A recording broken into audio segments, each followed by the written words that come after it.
hi. Didn't see you there. Just working on my next masterpiece. Do you like it? We'll keep it right here because we have a great show tonight. You are watching AO Mecha Live.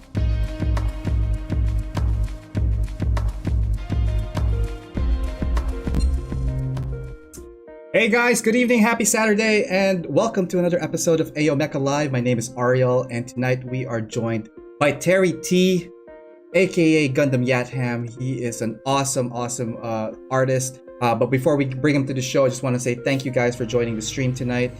We have a really fun episode tonight, and something completely different from our other episodes, because I think we're going to be approaching this in a more of a almost educational background, or more of like knowledge base and getting some ideas, workflows, and we're going to talk about some of his work and how he approaches projects.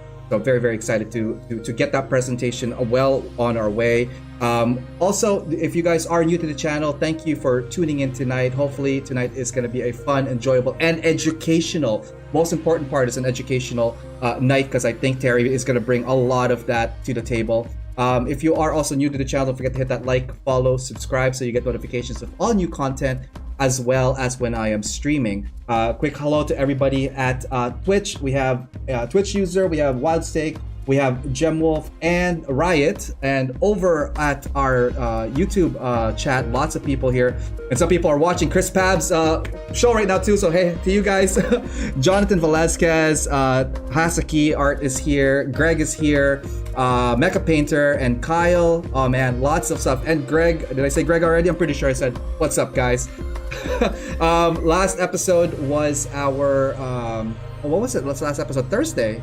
It was a episode with Brian Denklau, aka Bro Builder, and his work with the 2020 OMC build, and that was a fun one. So if you missed that, head over to Twitch to check out what he did and what we talked about. It was such a fun episode. Great guy, and check him out, Bro Builder.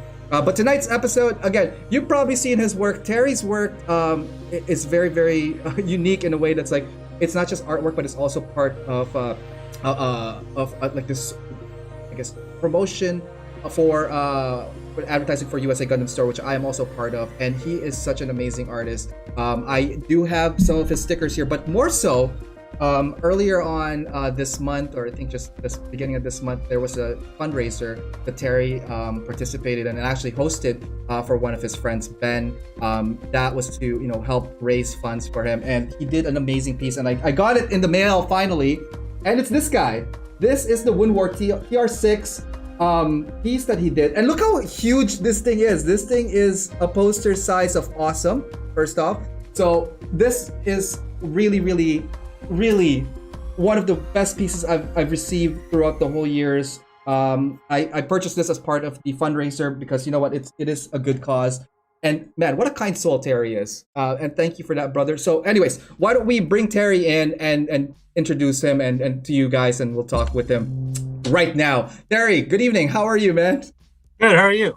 All nice right. To be here.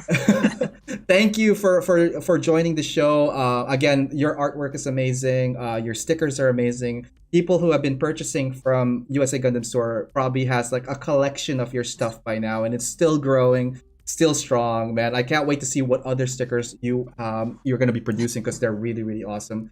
But before we get further into that, just a bit of history. So the first time I've seen your work was when I just started AO Mecha, and getting to know the people in the community and all that stuff. For a non-Gundam specific account and post and all that stuff, that really drew me to your account, because I'm like, this is really cool. And I think when Tim received your sketch, I think that was like, hey, Terry is a cool guy. He did this thing for Tim. It was awesome, and I think I reached out to you around that time too, but because of schedule conflict, we didn't get a chance to do that earlier on this year for season 1. But you know what? I am very glad that we got a chance to do it for season 2, because now I'm a little bit more prepared, a little bit more mature-ish, You did a recent interview as well with GTS, so shout out to those guys. That was a fun episode, so check it out as well, guys, if you have not seen that. But before we get further in, our presentation today is not about model kits. We are probably not even going to touch a model kit at all in this presentation, are we? maybe a little bit. Here, I'll do it make now. it relevant. Yes, there we go. So feature builder, Terry, awesome there. For those guys who probably are not familiar with you, or it's in tune to like who you are and what you do. Maybe you could do a quick background for us. And Yeah, of just course. explain what you're into. Of course, yeah. I mean, I'm. I guess most people know me at this point for creating the sticker for USA Gundam Store. And like you said, there have been people who have been collecting a bunch of stuff, and that's exactly how we were kind of envisioning it, because we wanted people to be collecting these things, and it's like a nice little monthly design that is available for people and all that stuff, and we're gonna be doing actually I think the poll is up now for USA Gundam Store for the January sticker. So this is also like a very social event too, where like USA Gundam Store Adam would be putting up a poll for people to vote on what type of design people might be interested in. So it looks like on their Facebook page the poll is up now. So definitely stop by and go vote, and let us know which one is your favorite and all that. So right on. And so again, with your sticker backward, obviously there's a lot of stuff that led up to you doing this. We're gonna get to that. Why don't we go to the presentation and talk about, since we're talking about stickers, the first image that I have here is just your collection, the RX-78, and your work with USA Gundam Store. Obviously you have a nice art style that really suited it, like for our genre. I really love mecha. So what got you into mecha? Like, what was some of the stuff that you grew up with? So, well, actually, let's go over to the next slide, and sure. we'll start talking about the. You got the background up, yeah. Background, yeah, cool. There we go. So my day job, if you will, is being a touring musician for Blue Man Group, and yeah, so I've been doing that for about 6 years or so.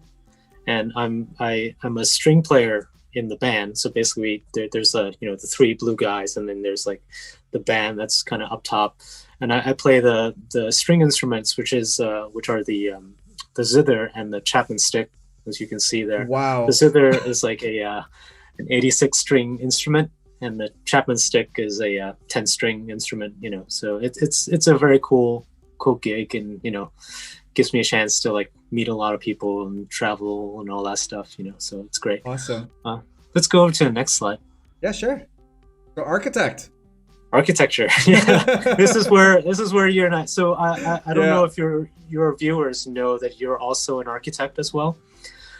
So this is like when we started chatting, it's like we can definitely feel the talk, the vibe, the kinship, obviously, yeah, but like it's it's something I went to school for, and I chose the particular image because it kind of talks about my particular style, which is basically combining a digital image with a hand drawing. So in the image, you can see like I have like a nice hand drafted, kind of line work to it, but in the shading and all that stuff, that's all computer rendered and all that. So, but yeah, and really it's great like stuff, yeah.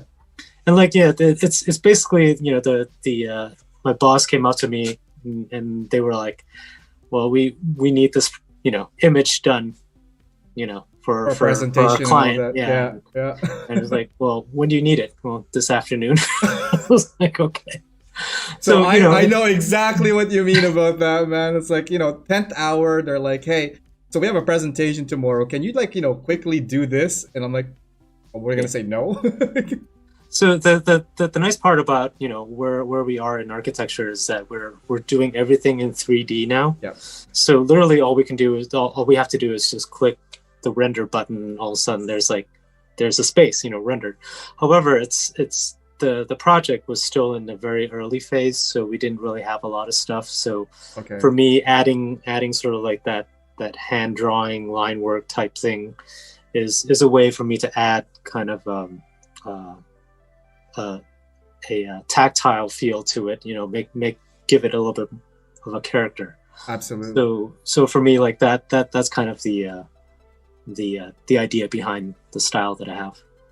Right on. So have you always been doing like hand drafting for presentation, or do you also do like the technical drawing, like CDs and stuff? I do both. I mean, I went to school in the during the time when they were offering hand drafting and computer rendering at the same time. Yeah. Whereas like some of the older architects, they do everything like by hand, so they don't know how to do computer rendering. And then on the other side, some of the younger people are 100% 3D rendering and all that stuff now. So I was just like in that sweet spot where I was learning how to do hand drafting as well as doing computer rendering and all that. So that's good. And you're not practicing architecture anymore. You've gone to a freelance now. I am not currently practicing architecture. When I was touring with Blue Man Group, it was basically a full-time thing. So it was difficult for me to try and do like a freelance type deal with them. But yeah, there's still very much an architecture in me. So And it definitely shows that. Why don't we go to the next slide here? I was kind of interested about this one here, the Gunpla background, where you have Plamo Kyoshiro. Yeah. Tell us a bit about that. That one is a manga that I grew up with as a kid. Essentially, what it is essentially like an old Build Fighters style storyline, where kids would build plastic model kits and stuff like that, and then they go in, scan it in, and then they battle each other. Except with this one, it's actually not only Gunpla, but it's also like tanks, airplanes, whatever is the plastic model and stuff. So that was the thing that kind of got me interested in Gundam. And it wasn't until like later when I got back into building Gunpla, like maybe 4 or 5 years ago, that I started discovering like, oh wait, Gundam is actually these series, the original series, IBO or Do you remember your first exposure to the Gundam like anime? You ever watched anything? Yeah, I let's see, when I got back into building Gunpla like 5 years ago, my girlfriend got me a kit for my birthday because she remembered me telling her about like when I was a kid I used to build these plastic models and stuff, and she got me the exact one that I love, which is like the Zeta Gundam. So she got me that one, and then I started watching. I think at the time IBO was actually airing, so I was actually watching that. So that was technically my first Gundam anime. Nice, yeah. No, I love the Zeta as well. Like that what drew me to that is the transformation aspect, but the design was so cool. What's your favorite like Zeta? Like you like the variants as well, or you like more the OG? I like the original, but recently I've been really getting into the Zeta Plus, which is like has that military look to it. So there's like a real life aspect to that as well. Absolutely. So, yeah. Nice. Yeah. No, can't wait to. You've done a Zeta before. I think you did a Zeta drawing. Or who was it? I did one for Tim, which is the Zeta Plus for his. Oh right, what's that one? Yeah, and then the Zeta Plus was like a private commission that someone had asked me to do and stuff. So yeah. Nice, awesome. So that's your exposure to Gundam, and that triggered a whole bunch of like what your passion again for model kit and building and more so art, right? Mm-hmm. Yeah, definitely. And like it's interesting because like as an architect, I'm always drawn to trying to build something. Yeah, absolutely. So, the nice part about Gunpla is that you can build it, however, like you can snap a kit together within a week, for example. So then you have like this thing, whereas like with the building, it takes, I don't know, 4 or 5 years to build or something like that. Absolutely. And like, the buildings, right, the projects, right, I'm participating right now. So yes, my full-time also is in architecture, specifically interior fit out for corporate buildings. And I have projects that range from 3 years to 5 years. So right now we're like, we're doing our mid-year stuff. So we're still in drawing phases before it even gets constructed. So yeah, it's like we're still working on creating the manual before the actual builder can actually execute the build for it. Yeah, awesome. Exactly. Do you want to go to the next one, or do you have any more? Yeah, let's go to the next one. Awesome. So we're getting into like Gunpla drawing background. This is the Gundam Grammarian. It's one of the recently announced kits from IBO. Why did you have this on our presentation here? So this one is actually the very first time I decided to draw Gunpla. Mm-hmm. So like I saw this in a magazine, and this was like maybe 4 or 5 years ago. I saw this in a magazine. I'm like, oh, you know what? I really want to build a kit of this. I want to convert a Barbatos kit into this. So in order for me to try and understand like these geometries that goes into the Grammary, I decided to draw, because like it's the quickest way to understand something is to actually draw it out and all that stuff. So this was my my first attempt at drawing a Gunpla and stuff. So. Right on. So what are some of the stuff that, I guess, starting with drawing mecha, what would be like some of your challenges and some of your lessons learned from it? For this one, let's see.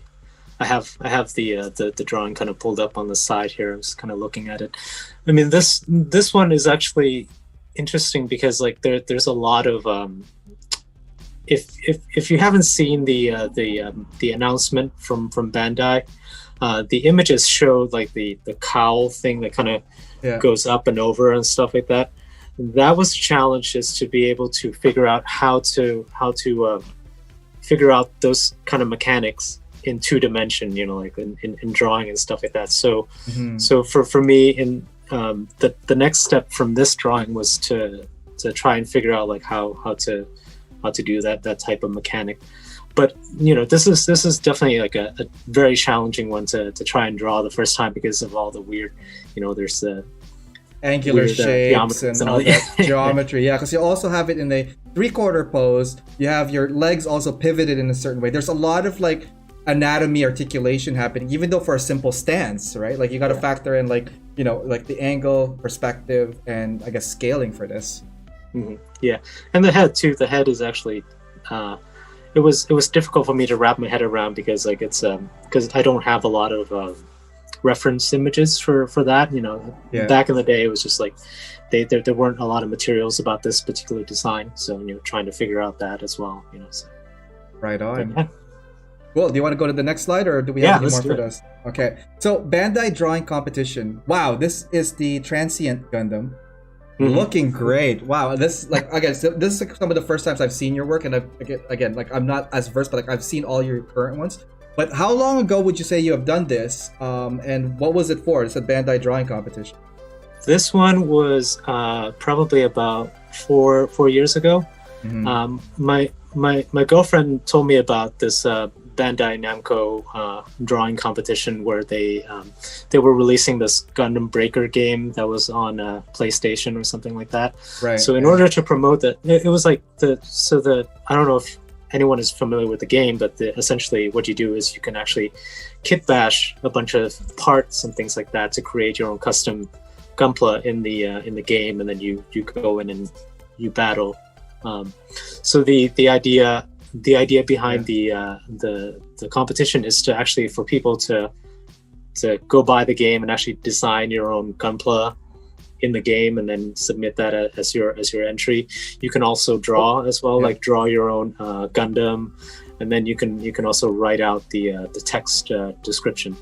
And at the time, I didn't have the game, so I was like, okay, I'm just gonna draw something. Let's go to the next slide. Yep, I have it up right now. This is nice. A little bit more zoomed in. I'm trying to like read your body language on the other window. So yeah, we're on the next page right now. We're looking at some of the close up here. Yeah, so basically, as you pointed out, it's like a transient Gundam, but I wanted to actually try to kit bash it with an IBO frame and trying to merge those two universes together. Oh wow! You know what? It does look if you didn't point that out, I thought it was still the transient altogether. Now that I see the pistons at the waist section there, cool, pistons man. And the cabling on the arm and all that stuff. That's like definitely an IBO frame. Right on. Let's go to the next slide. Sure. So. Holy crap! You actually broke it down to like the actual pieces. Like this is a manual altogether. The reason why I did that because the prizes for the competition, there are three prizes. First prize is actually you get a custom built Gunpla. Bandai will build your design and then give it to you and all that. Second prize was an illustration of your custom Gunpla, and then the third prize is the same as well. Okay. So I had submitted all the stuff and got an email from Bandai saying that, oh yeah, you won, but it's US it's the US Namco company that was hosting the competition, and they contacted me and they're like, oh yeah, you won the first prize, but we're just gonna send your entry to Japan, make sure we get their approval and all that stuff. Yeah. And then didn't hear anything back for like a few weeks and all that stuff, and then I was like, oh, whatever. Mm-hmm. And then they sent an email back saying, like, oh, here's what we heard about the from Japan. We couldn't give you the first prize, and we couldn't. Like, why couldn't they? They're like, oh, it's too good. We can't. We need a prize higher than first prize. Like, what's going on there, man? They actually attach a translation of the email that Japan had sent to them, saying something like, because of the parts that I use were not in the game, they can't really award me the first prize, because I think what happens is that the how they do it is that they have like all these computer models that they use for the game, that they would print it out in a 3D printer and then put it all together, and then give it out as a first prize. So they were like, well, we're really sorry, we can't, we have to disqualify your entry, but we can give you like some cool kits and stuff. So I got some prizes from it, prizes and stuff. So it was really nice of them. Like they didn't really have to do that, but it was kind of cool. Before we continue, Terry, I just want to say hi to everybody that's like logging into our stream tonight. Everybody from Twitch. I do have a couple of questions here, but why don't we say hi to everybody again? We got Gem Wolf, we got Wild Steak, we got Riot over there at Twitch. But at YouTube, I just want to say a quick hello. Adam from USA Gundam Store is joining us. So maybe we can say hi to Adam together. Just like, hey Adam, how's it going? Welcome to the stream. Hey Adam. It's not like you guys don't talk or anything, but like, yeah, welcome. Hasaki is here, Tom, Kyle, what else do we got here? Greg joining us, Mecha Painter, Jonathan Velasquez, and a whole bunch of other people joining too. Your girlfriend's parents as well. They're watching probably right now, right? So hello to you guys. I think so, yes. And if you want me to roast Terry a little bit longer, you guys let me know, and we're gonna have a nice roast-a-thon here, and it'll be fun. Why don't we do some questions real quick? There's a question here. What is this drawing programs? And the other one is, there's a lot of questions here. Holy cow! I think we're gonna get to the drawing program in a little bit. Where does he get his inspirations, and how long does it take to draw these? I think those would be some. For this type of like designs, do you like usually have an average of how long you want to spend on drawing them?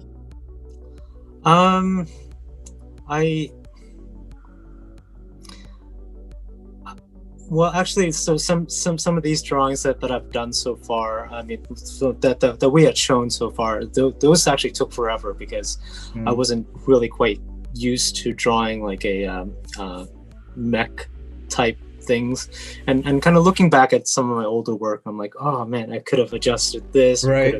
Worked on the perspective a little bit more here and there, but that it's always a learning process, and the fact that these are all like essentially these are all geometries, so it definitely took me a while for me to figure out how to draw it in that looks correct in perspective, right? Which we can certainly go into in the next couple of slides. Yeah.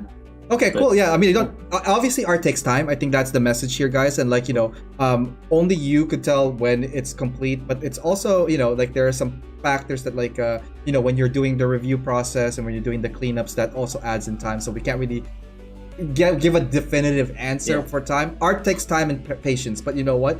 The more you have fun, I think, with it, like I see the fun you have in it. The smile on your face hasn't left your face yet, so that's great. Yeah.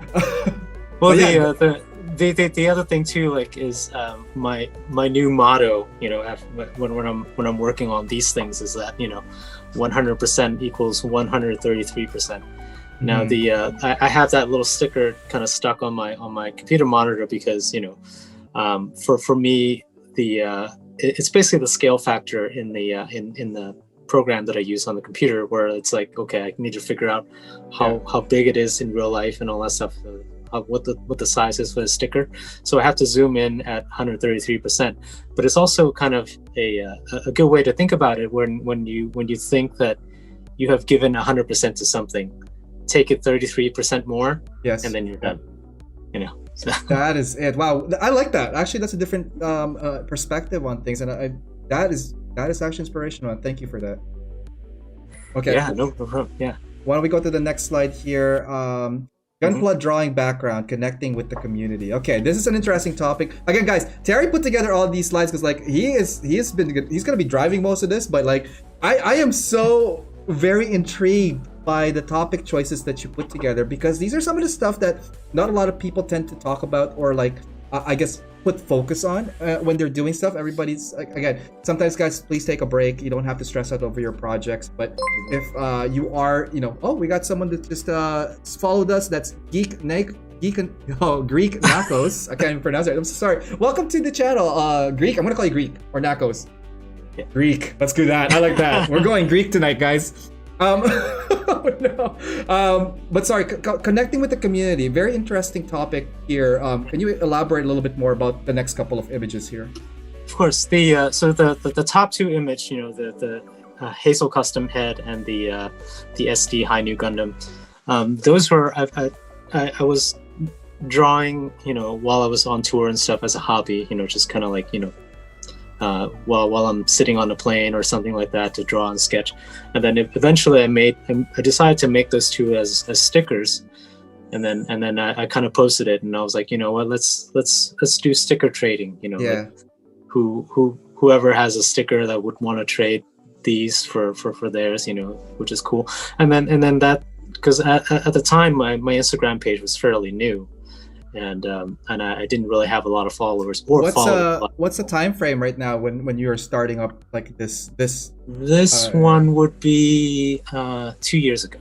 Okay. Yes, 2 years ago. Yeah, and then that, through the sticker trading, I was able to meet like a bunch of people, and yeah, and it was great because like you have like all these collection of like stickers and stuff like that, and then they have your sticker, and then they post a picture of your sticker on their workbench and all that stuff. So it's really cool.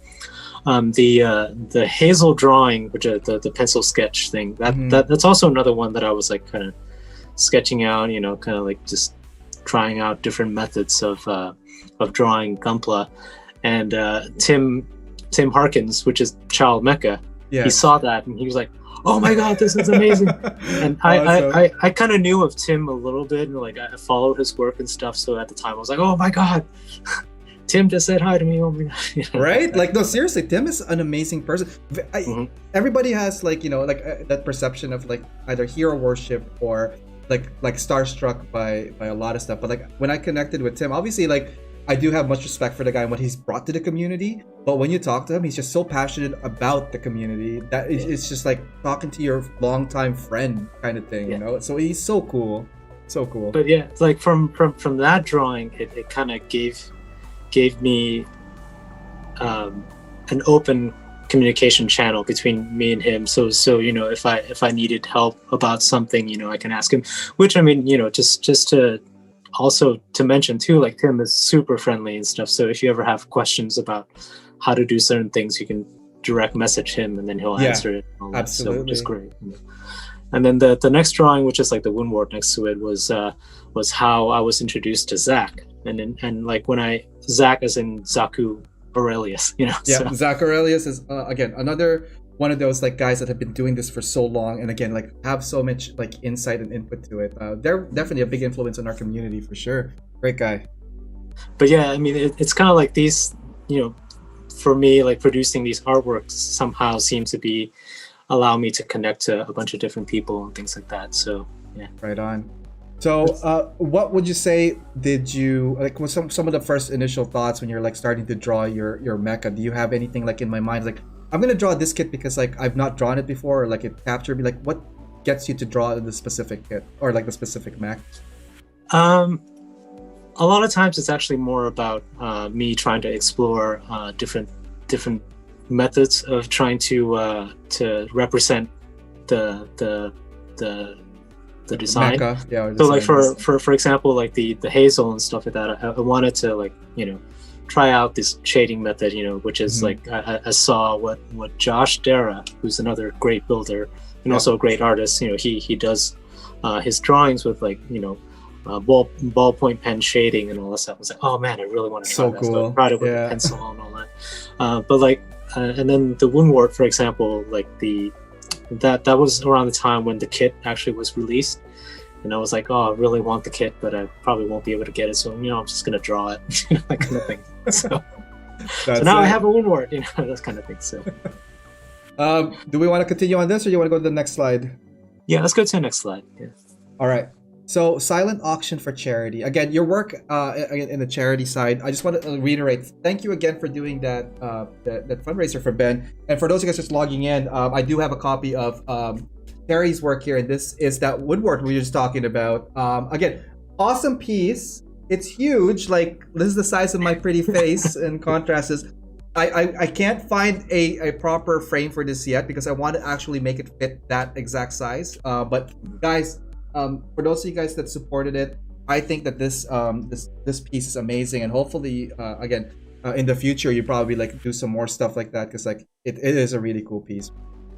Yeah, and very very grateful for the 100 people, which you are one of them who actually purchased the print and help us reach the goal and stuff. So yeah. And again, best of luck to Ben, and hopefully he's gonna be recovering from it. So. Kudos. All right. So silent auction for charity is a fundraiser.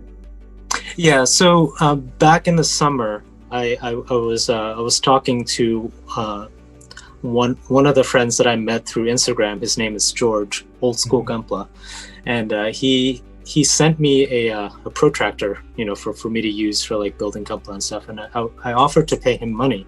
Yeah. And he was like, no, don't pay me anything. And I was like, you know what? I'm gonna draw something and give it to him as a like an exchange essentially.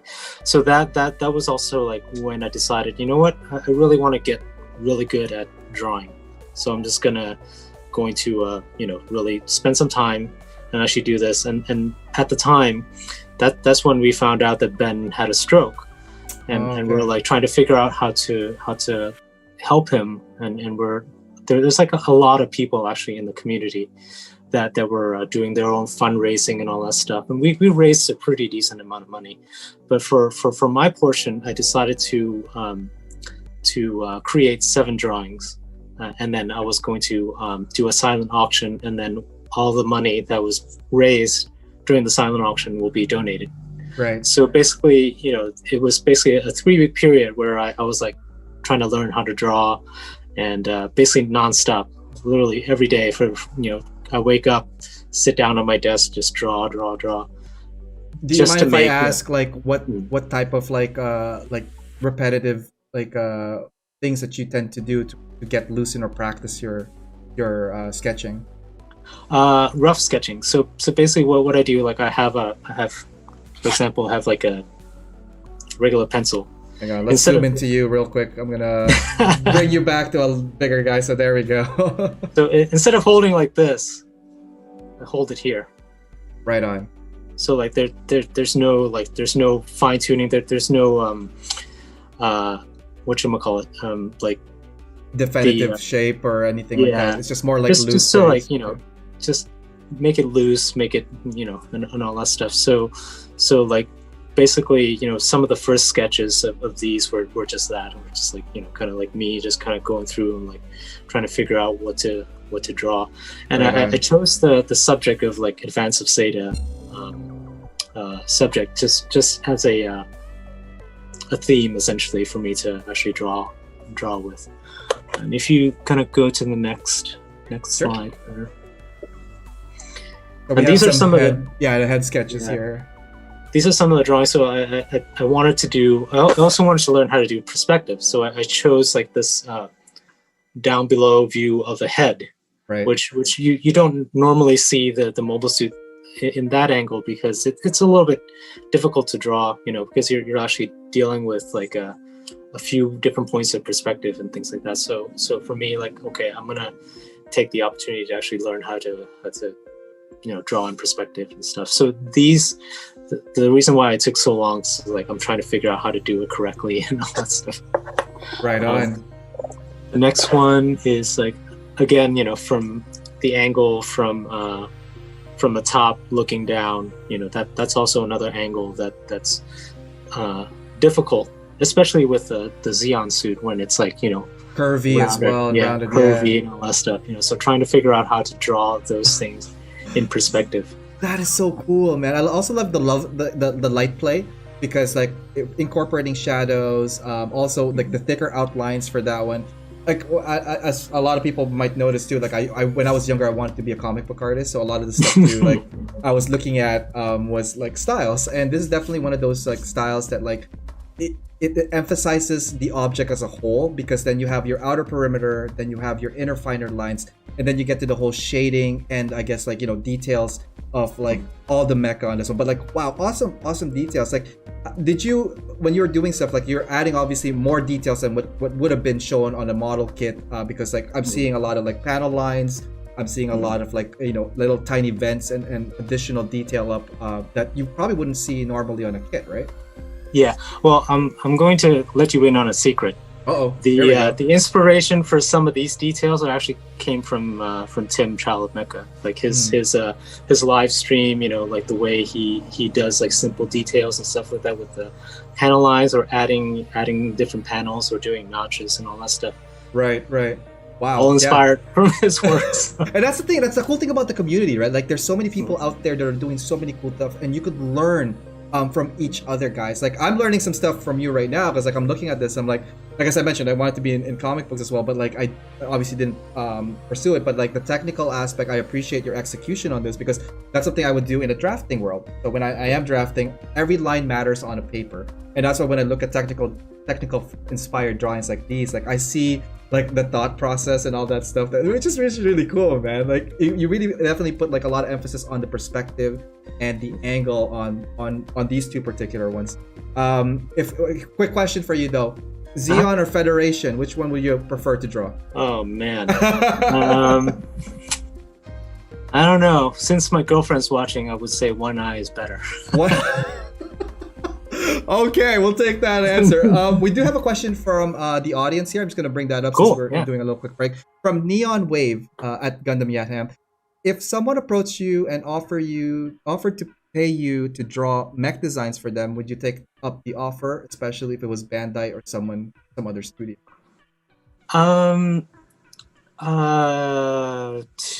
If it's Bandai, probably not yet. I would say not yet, because with Bandai, they actually have a very particular style that they're looking for. If you look at some of their artwork and their box art, for example, or like the line art for their manual or something like that, it's very, very particular. Right. So for me, like I would need to learn how to do that type of style first, and then if they do offer me something, then yeah, I would certainly consider it. But it would also be like I have to learn how to do that style as well. There are a few people that had contacted me as far as like helping them design original mech and all that stuff, but that haven't quite panned out, because they're still trying to figure out their own project as well, so but yeah, it's something that I'm certainly open to, and now that I've drawn a lot of the Gundam stuff, I certainly would like to do some original work and all that stuff too. So right on. Do you have any original projects on the go as well for you? Like, not at the moment. Yeah. Right on. Hopefully soon. Hopefully soon. I'm looking forward to that. We are on the next slide, by the way. This is now like the bust with the Barzam from the looks of it. Or is it a Barzam? Yeah. It's a Barzam with like a TR kind of like background to it. Okay. So this one I was having a little fun with it, where I'm like, okay, I wanted to make like a Barzam version that has like a like a TR kind of like, what's that? TR6 type. TR6, TR5, yeah. What are the TRs? So many versions. But yeah, it's just like a way for me to like, oh, because the Barsam itself, that there is a Barsam design in Advance of Zeta universe. That's correct. And, yeah. But this one is a little bit different, so I kind of wanted to do my own spin of that. So technically, this is like an original piece if you really want to get technical. Yeah. and the nice part about the Advance of Zeta stuff is like there are different elements and things like that Right. were designed, and then they kind of all put together in a way that's like makes something interesting. So that's one way of exploring it. The next one, this one I really like. Again, when we're talking about the Advance of Zeta, I also love the Advance of Zeta. Is this one of the? I think this is Hasn't Play. Hasn't Play. I can never pronounce that name. But the cool thing that popped out to me when I was looking at the images earlier on was the V fin for this one, because it's unique, right? It's not like your traditional V fin. What were some of the stuff that we're going through when you were working on this? So this piece, the Hasn't Play was another one that has like a lot of complex geometries that all built in together. Mm-hmm. Especially like with the whole backpack, behind it and like the shoulder and stuff like that. Even the shoulder, when I was doing some research on some of the how it's built and stuff, the Bandai, if you look at the box art from the Hasn't Play, there are actually two different treatments of how the shoulder is constructed. So I was like, oh, I don't know which one is which. I don't know if that's on purpose or not, but like the artwork itself kind of shows like two different designs. So I don't know if that was intentional or not, or whatever. Yeah. But this particular one, however, is actually when I got connected with Josh, because Josh actually saw me posting the. Josh Dara actually saw me posting some of the pencil sketches, and he looked at it and was like, "Oh my God, can I buy these?" I was like, "Well, I'm not selling it for profit, but I mean, you can certainly buy it." And how I framed it was, since I was doing it for charity, I told him, to donate it to charity with whatever amount he thinks that is appropriate. Then I will send the sketch to him, because like for me, like I'm also a fan of his work as well, so it's like. Yeah. It's an honor for me to like send something to him. and then when I sent it to him, he did a post where he like kind of opened it up, like open up the envelope and like going through different sketches. And that's when Adam actually saw that post, and he was like, "Oh my God, what is this? Who did this?" So that's what I like about Adam. Like when he sees something, like just to relate with that, and that was almost the same vibe that I got. It's like, hey, I really dig your show, and I could see some stuff in the future with this. I'm like, I didn't know what it was. I didn't know who he was at the time. I just treated him as like a normal fan. I'm like, hey, thanks for tuning in, man. I don't know what I'm doing yet, but like I'm doing this stuff. It's like, hey, would you be interested in partnering up with me? And I'm like. At first, I thought this guy was just like, BSing me, and I'm like, then I did my research. I'm like, oh no way, you're Adam, USA Gundam Store. It was great. So when Adam first contacted you, what were some of the like? I wouldn't say the initial talk, but like, what were some of the stuff that were going through your head when you got approached? Well, he was actually he saw this drawing, and then he approached me right away. He was like, I have this idea about making. Some new stickers and stuff. I wonder if you're interested. And I was like, yeah, totally. I can certainly try it. And I wasn't quite. I didn't know how well it was gonna go. So I thought, oh, maybe I'll just do maybe one or two or something like that and see what happens. But then it became something that people really liked, and it became like a continuing. I call it a collaboration because it was basically his idea, but we also have like a back and forth on like what design we want to present the next month and things like that. But as you can see, like the view of it is like that bust, kind of view. That's the I'm guessing that's the drawing that inspired the idea that he had for the monthly sticker. Yeah, and they've been very, very well received. Again, for those guys that are interested in getting stickers, it's also in a monthly basis, but there's also the sticker pack. But you could get some of the previous stickers that Terry created for USA Gundam Store. Check them out, guys, usagundamstore.com, and save when you use my discount code AOMECA10. Speaking of stickers, do you want to get to the sticker part? Yeah, let's do it. Let's go to the sticker part. So Gunpla drawing background, USA Gundam Store monthly stickers. Okay, so we're just gonna like segue right into it. What are some of the first stickers that you guys were talking about before the actual first one, and how did you guys chose the actual first sticker? Yeah, the first one he actually thought a lot about like having a bunch of different designs, like RX-78 being one of them, and then there were some other Xeon suits and stuff like that, and then eventually he kind of narrowed it down to be like, okay, you know what, this is going to be the first one, let's do RX-78. Nice. And the tricky part about this one was like I was doing all these line work and all that stuff, but I haven't figured out the process to do coloring. I remember there was like a GIF that you made where it was like the line art, the first flats, the first pass on the shadow, and then the final highlights on that one. That was some of the first ones I saw from you when I was just starting up and trying to get to know the people online. But yeah, I think the RX-78 definitely the wisest choice because like it's what started it all. Like this is the granddaddy of it. What was the close second? If you don't mind me asking, what was a close second if this was not the first one? Oh, I don't know if Adam is still in the chat. See, he is totally there. Adam, if you remember what was the close second, let us know because I'm kind of curious now. I think it was like something odd like the cube layer or something like that, or it was some Xeon suits that he was thinking about. Did you guys did you end up drawing it? Like, is it like in your like the backlog of like future releases? No, but yeah, it's still like an idea that we would like to revisit. Like for example, yeah, we might do a cube lay at some point, for sure.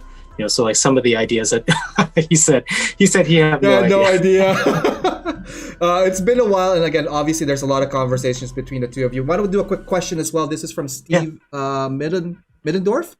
Do you draw from Gunpla, or do you do research? Do you research the MS you want to draw? I guess he's talking like, do you draw it from a model kit, or do you draw it from like doing your own research for like the model kit itself? The best resource that I have, because while I own, my girlfriend would make fun of me because like I have a pretty big backlog and stuff, but I haven't built like most of them. Oh, well, I have an episode called Backlog Builder, Terry, where I encourage people like yourself who have a mountain of backlogs to build them, free them, like Neo getting freed from the Matrix. All right, that's how I'm guy. Exactly. Build your stuff. Exactly. But so whatever kit that I have built, of course, I would use the model as like a just be able to like figure out and look and see like how different geometries are look in perspective. But if I don't have the kit being built, or if I don't have it, on hand, yeah. Basically, I would research the manuals. Manuals are like the perfect place to like figure out, like, because then like all these little pieces, like it kind of goes through and it actually shows you like what each of the pieces are in different views. Mm-hmm. So like like some of the more complex designs, for example, like they might have like a weird shoulder, and I was like, oh, I wonder what it would look like in the back, because while I'm drawing the front, I have to know like what it looks like in the back in order for me to complete the geometry and all that. Or even a silhouette for it, even if it's like further back in regards to perspective. And we'll do one more question here. What is your favorite AOZ suit? And that's from Wildsteak over at Twitch. AOZ, Advanced Zeta. For those guys who don't know, I myself love Advanced Zeta. I think it's a really cool kind of like step off from the standard design and gave it a little bit more advancement of it from the UC timeline.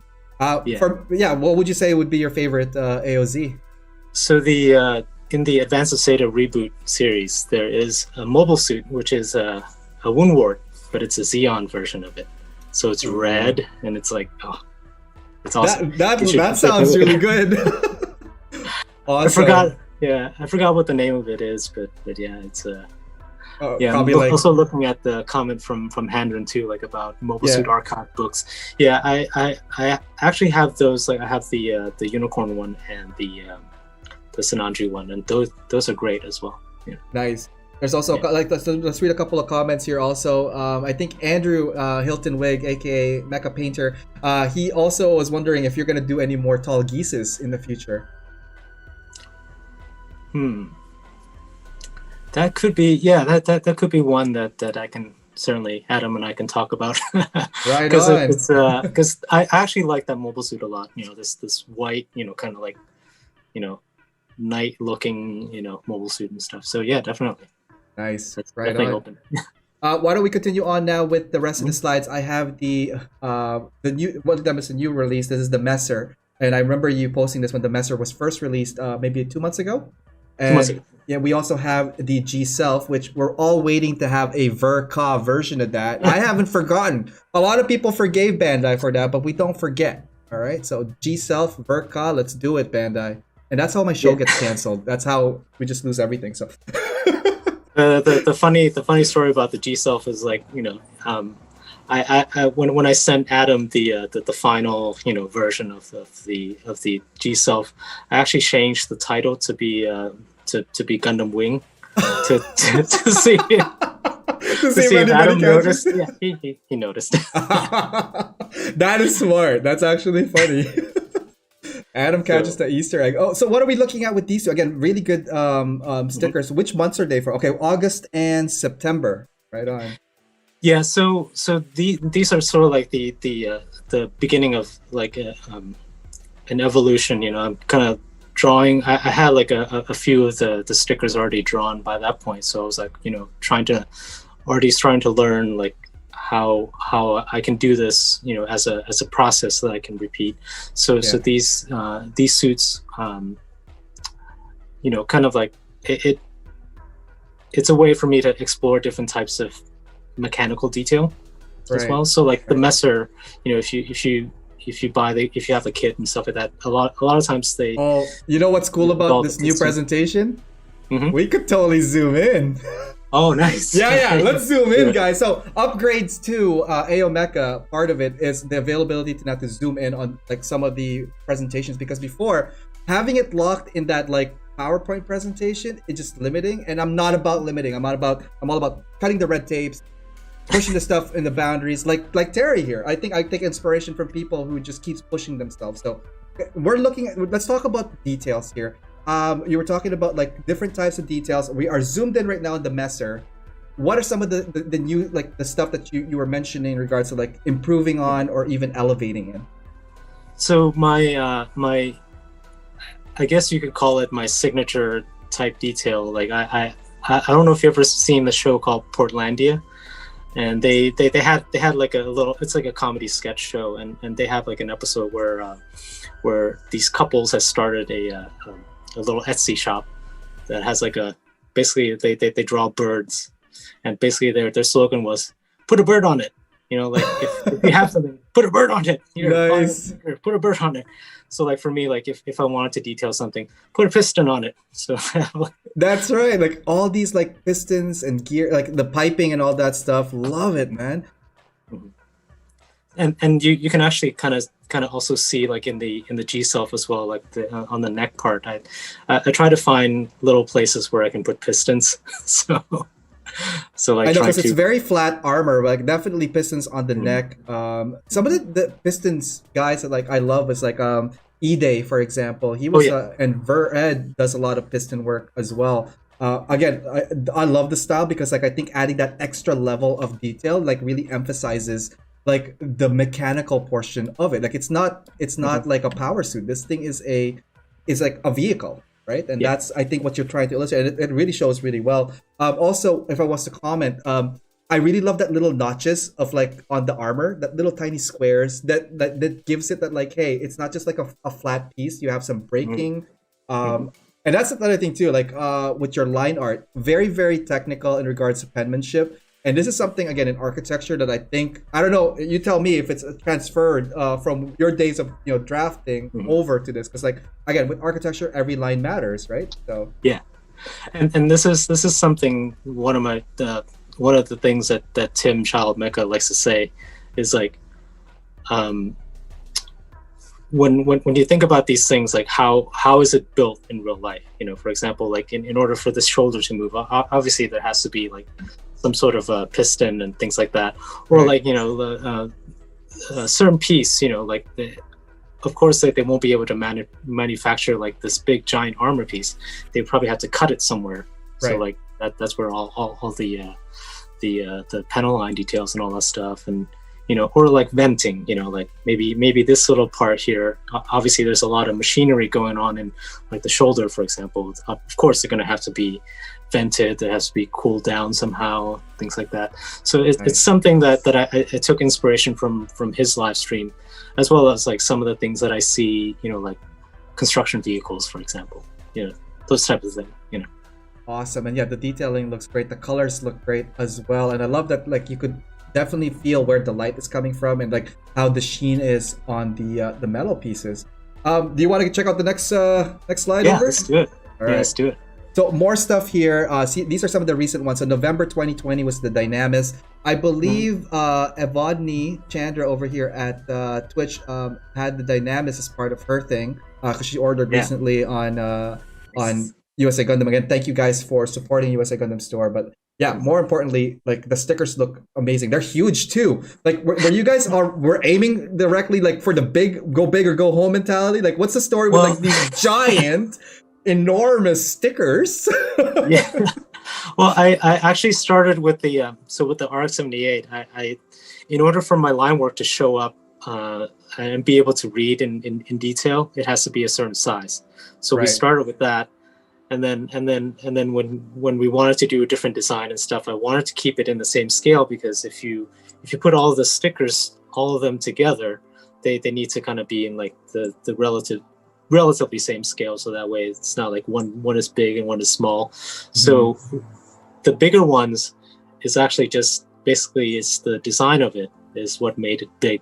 Not necessarily like we're trying to go big or go home, but like it's but it also has a nice side effect as well, where like people open up the box and there's it's like a fist coming out of the box and just like uppercutting you. But it's like a wow factor, because people open up something and it's like, oh my god, I can't believe I actually got something, like this big and stuff. There's some videos that people have posted and all that stuff. So and then also the comparison, like this is the sticker I got from so and so company. This is USA Gundam sticker. Go big or go home, guys. We do have some comments here. Just want to read some stuff before we continue on that. Over at Twitch, the stickers are huge. Love the stickers. That's from Riot. But he also redeemed a stretch. So why don't we do a quick stretch, you and I, Terry, before we continue? Just kind of like, get that, go in. Okay. Yeah. Nice. So over at Twitch, there is channel points where if you are watching the show for X amount of time participating, that could redeem certain actions from us, like drinking water, stretching, posture check, and over during backlog builder episodes, or even during the sketch episodes, that if you redeem 1,000 points, I will do a 5-minute quick doodle for you guys. So thank you guys for Twitch streaming that are joining us there. A couple more comments here. On every sticker, there's a cat. If you look hard enough, you'll find it. Then that's Bishop kind of totally just like messing with Riot, and Riot's like, really? I kid. You should totally do it though. I really think you should. Like, I mean, for the size of these, I think you could totally plant some kind of Easter egg, and if you find it, you could redeem something. I don't know, like a hello or something. Well, I mean, so far, like if you can spot like how many pistons I used in different designs, that'll be one of them. But I might start hiding a cat in one or two of them. So look at that, cat for scale, guys. That is awesome. Over at YouTube Live, from Hasaki here, the day Terry does FA781 sticker, I would sell a kidney to order stuff. Fantastic, thank you for that. Hasaki art. It'll get my hobby knife, a bathtub, and a lot of ice ready. Wow! Oh my god, it's getting dark here. Over here from Steve, I have the Barbados Lupus and the Camphor from the stickers. Amazing work. Mecha Painter Andrew, he's saying that I want to draw a Gundam now. So much to build though. Very inspiring. Freddie is joining us over at our YouTube, and also Meg Vanderlee. Joining us. Oh, we were talking about how to pronounce my name earlier on, so she's telling me Ariel. So it is Ariel, if it's like Spanish, but it's like the original. Actually, before we continue the slide, a quick thing, Terry, your background, and you know what's crazy? I thought you were Filipino for the longest time. Do you get that often? Oh yeah, totally. Yeah. But you're not Filipino though, right? Like I'm not. No, well, my mom is from southern Thailand, so we kind of have like that the same look, Yeah. Which is why when we were talking earlier, I was telling you that I feel like I'm sort of like an adopted Filipino essentially. Absolutely, man. And anytime we have a barbecue over, please attend. You'll meet every family member that your family's probably my family. And Meg is saying, "Oh my God, Yatham, I love your art, dude." And that's from Meg. Oh man, thank Who you. doesn't love his art, man? If you don't love your art, you're soulless. Get out of my screen. No.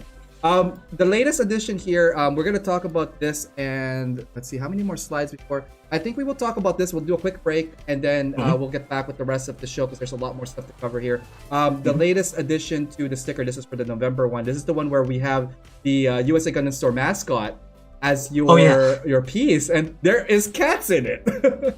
Yeah, well, so this one was like a Black Friday sale special sticker. So like, if you have purchased, I think it's like over $150 with USA Gundam Store. They include the stickers as well as like a bunch of tools and all that stuff.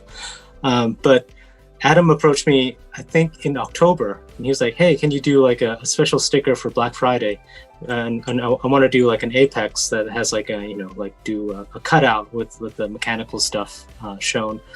So like for the longest time, I was like trying to figure out like how to make it interesting. And then one day I messaged him. I was like, "Hey Adam, I heard you have 2 cats. Can you send me photos of your cats?" These are actual Adam's cats? Yep. Wow. Do you know their names? Adam, what are their cats' names? We want to say hi to your cats here. But what I really love is that both of them have the same colors, so they look kind of similar, except one of them has like this grumpy old man kind of look, and the other one has like this child, kind of curious child type kind of look, And so it was like perfect. So I actually kept it a secret. I didn't send Adam any sort of What? He must have been like, like sweating bullets. Like, where is Terry's next thing? I could smell it. Like, actually, I don't know what Adam would sound like. Like, I don't think he'd probably do that at all. But like, I'm just thinking like in his head, what? Come on. Yeah. But by the time I actually had it colored and all that stuff, I sent it to him, and he was pretty happy about it. Oh, it's Wiggles and Sylvester. Hi, nice. Wiggles. Hi, Sylvester. Oh man, you are now immortalized in this artwork. And that's another thing about artwork that a lot of people like, once you create this piece and it's out there, it's like, boom, it is instantly immortalized, at least in the digital realm for now, until, aliens and robots figure it out that like, who the hell drew this and what the hell are cats, so awesome stuff. Again, your stickers look great and you're still continuing on with the monthly stuff. We're going to do a quick break here, I think, and then we will come back with the next one, which I think hang on, let me just do a quick thing here. We're going to be talking about, exciting things to come soon. The website. Okay. There's lots of announcements on this one. You want to do that and then to hit the commercial? I think we could do that. Okay. Yeah, that sounds good. So the next part here is exciting things to come. Why don't you give us some preview of that one, man? So like if you go to the next slide, we're doing a new sticker pack with USA Gundam Store. So like the second sticker pack basically includes everything from the Messer onward towards the to the Dynamis essentially. And the Zaku 2. And for the special sticker pack, we have the Wing Gundam, the Wing Zero. God, yeah. Look at here's your preview, guys. Salivate I right now. haven't shown this anywhere else, so this is like the first time it's being shown. Exclusively here at AO Mecha Live, we are looking at the next sticker pack. And you know who's gonna love this? Everybody that loves Wing. I'm looking at you, Chan. I'm looking at you, Meg. I'm looking at pretty much everybody. Even Andrew here. I'm a big Wing fan. Holy cow, dude. This is amazing. And I think I want to start counting your pistons. Not in that kind of way, but like, you know what I'm talking about, guys. Wow, it looks really amazing on this one. I love your take on it, and I can't wait. Guys, don't forget, check it out. December 2020 sticker pack. USA Gundam Store. Terry T doing his thing. His dirty thing. The Dirty Bird. I want to call this the Dirty Bird sticker because it's just disgustingly amazing. All right, Terry, why don't we go a quick break? And actually, no. There was one more. Is there one more slide after this? Yeah. One more slide. One more slide after this, right? Okay. Exciting things to come soon. New website, dress up stickers, line art downloaded, how to draw Gundam book, top secret hobby related products. Okay, that's the first 5. Can you give us some pointers on what these guys are going to be carrying? So in January, I'm gonna start launching a website, and then that's where you can find like my work. I'll be releasing some new prints, probably some new stickers, and then I'll make available some line art for people to download. So for example, if you want to try and figure out a color scheme for a mobile suit, for example, that will be that'll be like a nice clean line art that you can use to figure out the color scheme. There's a how to draw a Gundam book, which I wanted to do. It's basically like just kind of show people that drawing Gundams is actually not that mysterious. There's a way to do it. And also the top secret hobby product is something that I'm still working on, still trying to design and stuff like that. So that'll be hopefully come out later in the middle of next year. So wow, awesome, looking forward to that. And is it going to be a limited run, or is this going to be like an ongoing batch kind of thing? It's going to be an ongoing type thing. Yeah. Awesome. So. And then the top secret related products. Are we going to even talk about top secret related products? Well, it's basically it has to do with like a hobby tool or organization. So like workspace organization. So as an architect, and you and I can relate to is that we want to put certain things in its own place and things like that. So I'm working on a product that will help you do that, but also it being able to so let's say you live in a small apartment and you only have one table. You want to build, but also like you have to eat dinner on it as well. So being able to find a way to like move everything like mine right now, like that's my dining table, guys. It has like all the surfaces I use to film my product. It has a Gundam kit. It has my lights. Sometimes I don't even eat there anymore. I'm not even gonna lie. It's just there now. But with this product coming out, sounds like something I would definitely use because I could relate with said product. Do you have a timeline yet on when this will become available, or is it still in progress? Not yet. It's still in progress. And one of the things that I want to do is also release it to. Basically, it'll be something that might be helpful for like build nights, for example. If you're bringing your kits and your tools and all that stuff to a build night, whenever that may happen, that'll be something. So it might be released like around sometime around then, whenever things are opening back up again. So. Awesome. Well, hopefully, again, we get a chance to connect with the communities. Thank you so much for these updates. We're going to do a quick break. And speaking of community, I just want to tell you guys about my community. After the break, more stuff with Terry here. And this is where the fun part begins. We're going to do some lessons. We're going to do some educational pointers. Guys, stick around for the next part. We'll be right back after this with Terry T. Hey guys, thanks for tuning in to the stream. And hopefully you guys are enjoying the show so far. I just want to let you guys know about an amazing online community that I'm part of, and it's called Side 6. Here, you will find like-minded modelers and hobbyists who enjoy the mecha and gunpla genre. We encourage posting of whips, projects, and tutorials to help each other move forward in our hobby and in our community.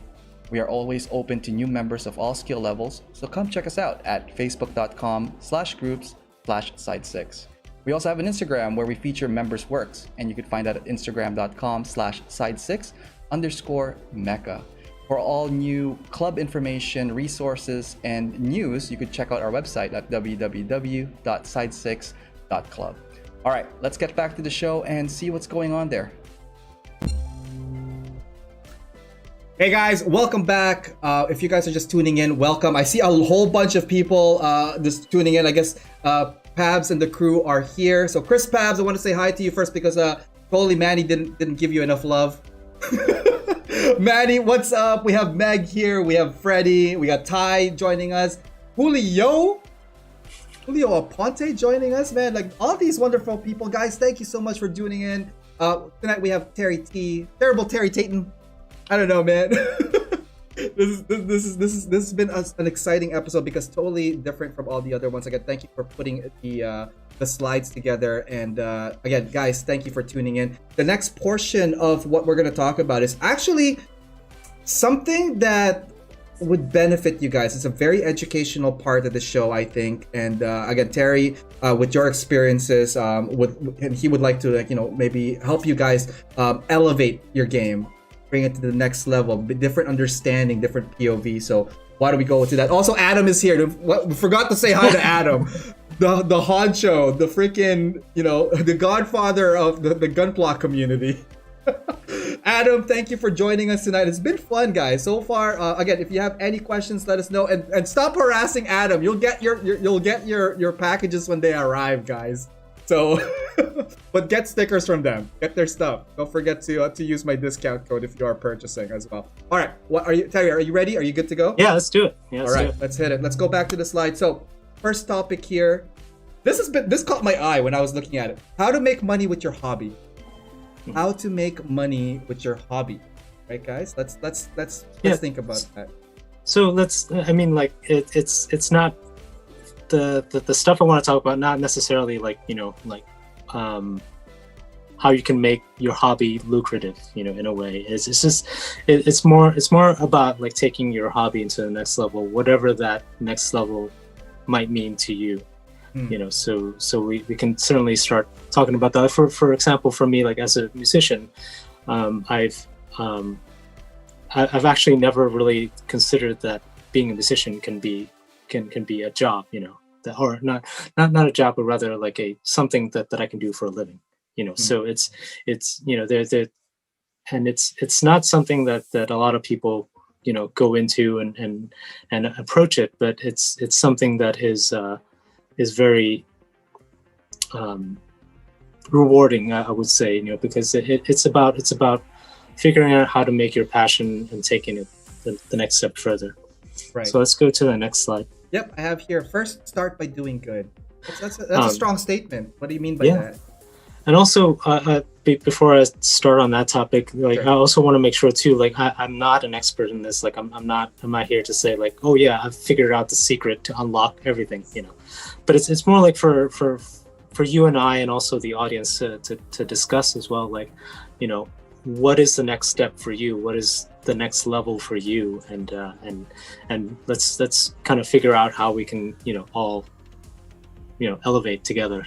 Yeah. And so the first step is start by doing good, and this is something that was my experience essentially as recent as this summer, where when all this lockdown happened, and me being a touring musician, obviously there's no live concerts and things like that going on, so I was sweating bullets trying to figure out what am I going to do in the next however long, and if it wasn't for me actually doing the charity fundraiser for Ben, I wouldn't have imagined being able to draw and be able to actually survive, with my drawing and my art and like that. So there is a payback in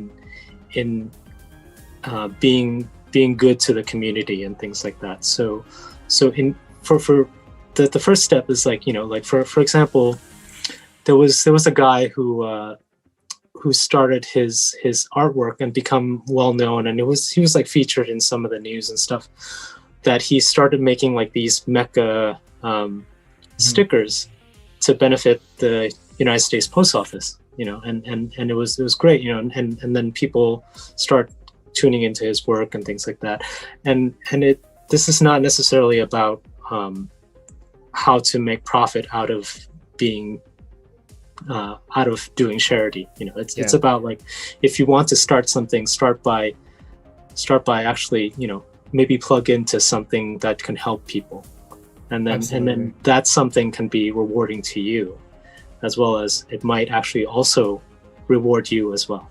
I want to chime in on that. So we have the images on this one here of your recent charity for Ben, and again, amazing work on that, and kudos to everybody to support it, because I'm a firm believer too of it's giving back to the community that you love is such an amazing feat. But along the process, guys, you could learn so much from that. You get to meet so many people that are like-minded, ideally the same belief and love for the hobby and the community. getting good again. That is a very again strong statement because like, what is good? When would you say you're good, right? I'm just playing devil's advocate here. I think what Terry was also trying to say is like, hone your craft, because I think that is important, and people will take notice of like honing your craft, being good at it. Again, like it's just showing the world your passion. I think is one of the most important things, and you can see that with so many builders, right? You like, for example, we're talking about Tim, for example, earlier on. All he does is build because he loves building, and the more he builds, the more he explores. People are exploring with him. Now, not everybody's gonna be at like that level of Tim off the get-go, but like it does take time, it takes process. And I was gonna say, like, how long did you take to even get to where you are right now, Terry? Would be probably what, like a couple of years before you could say, hey, this is now something good that I want to continue on, right? Well, like for example, the fundraiser thing that I did over the summer, that was actually the first time I actually started selling my drawings. I've never sold a drawing before in my life from what I've made. Mm-hmm. Now, but the idea was that like I have to make my drawing good. So it's the time. So when I learned that Ben wasn't doing so well, and I wanted to donate some money to him, but I was like, well, I don't have money right now. Yeah. What can I do? Well, I can donate my time, and then that will help. To help, raise some more funds for him. Yeah. So even though you don't have resources, you can always donate your time. Or like, for example, if you know that someone like a fellow Gunpla builder in the community is not doing so well, like they're being cooped up and not really getting to interact with people, reach out to them, give your time to that person, and maybe there's something that can happen there, but like for this one, this particular print, the poster, this was like the second round of the fundraiser, because Ben is still going through like some recuperating and all that stuff, so there's still expenses that needed to be paid, and absolutely his girlfriend can't, or his fiance can't work, and he can't work, so I decided to do another one, but this one too is like it's also a good test for me to figure out, like, is my work in demand enough to actually start a website. Yeah, and it totally is. Yeah. I mean, like, your work is great. Oh yeah, like I had like a goal of selling 100 prints and basically raising €2,500, which is like about $3,000 and stuff like that. Awesome. And none of the money was actually going into me. Like the half of the cost of the poster was going to printing and shipping the posters and shipping it out to everyone, and the other half was going to Ben, to like a get well soon type thing.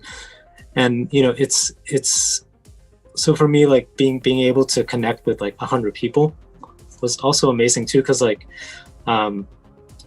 some of these people actually started, liking my stuff, or actually started following my stuff because of this event. So being able to connect with a bunch of different people and stuff like that too was very, very good.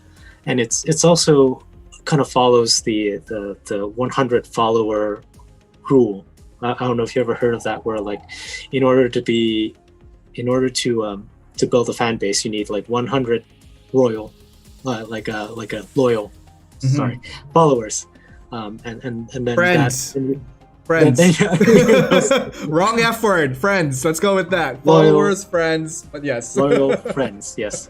But it's while that wasn't really the goal that I wanted to get out of doing this fundraiser. Yeah. The fundraiser is definitely for Ben, but the thing that kind of helped me as well is to being able to figure out like how I can, what is a good way to reach people and all that stuff. And the interesting part is, like, I did almost zero promotion. The interesting part is, like, people knew about the sale is from the word of mouth.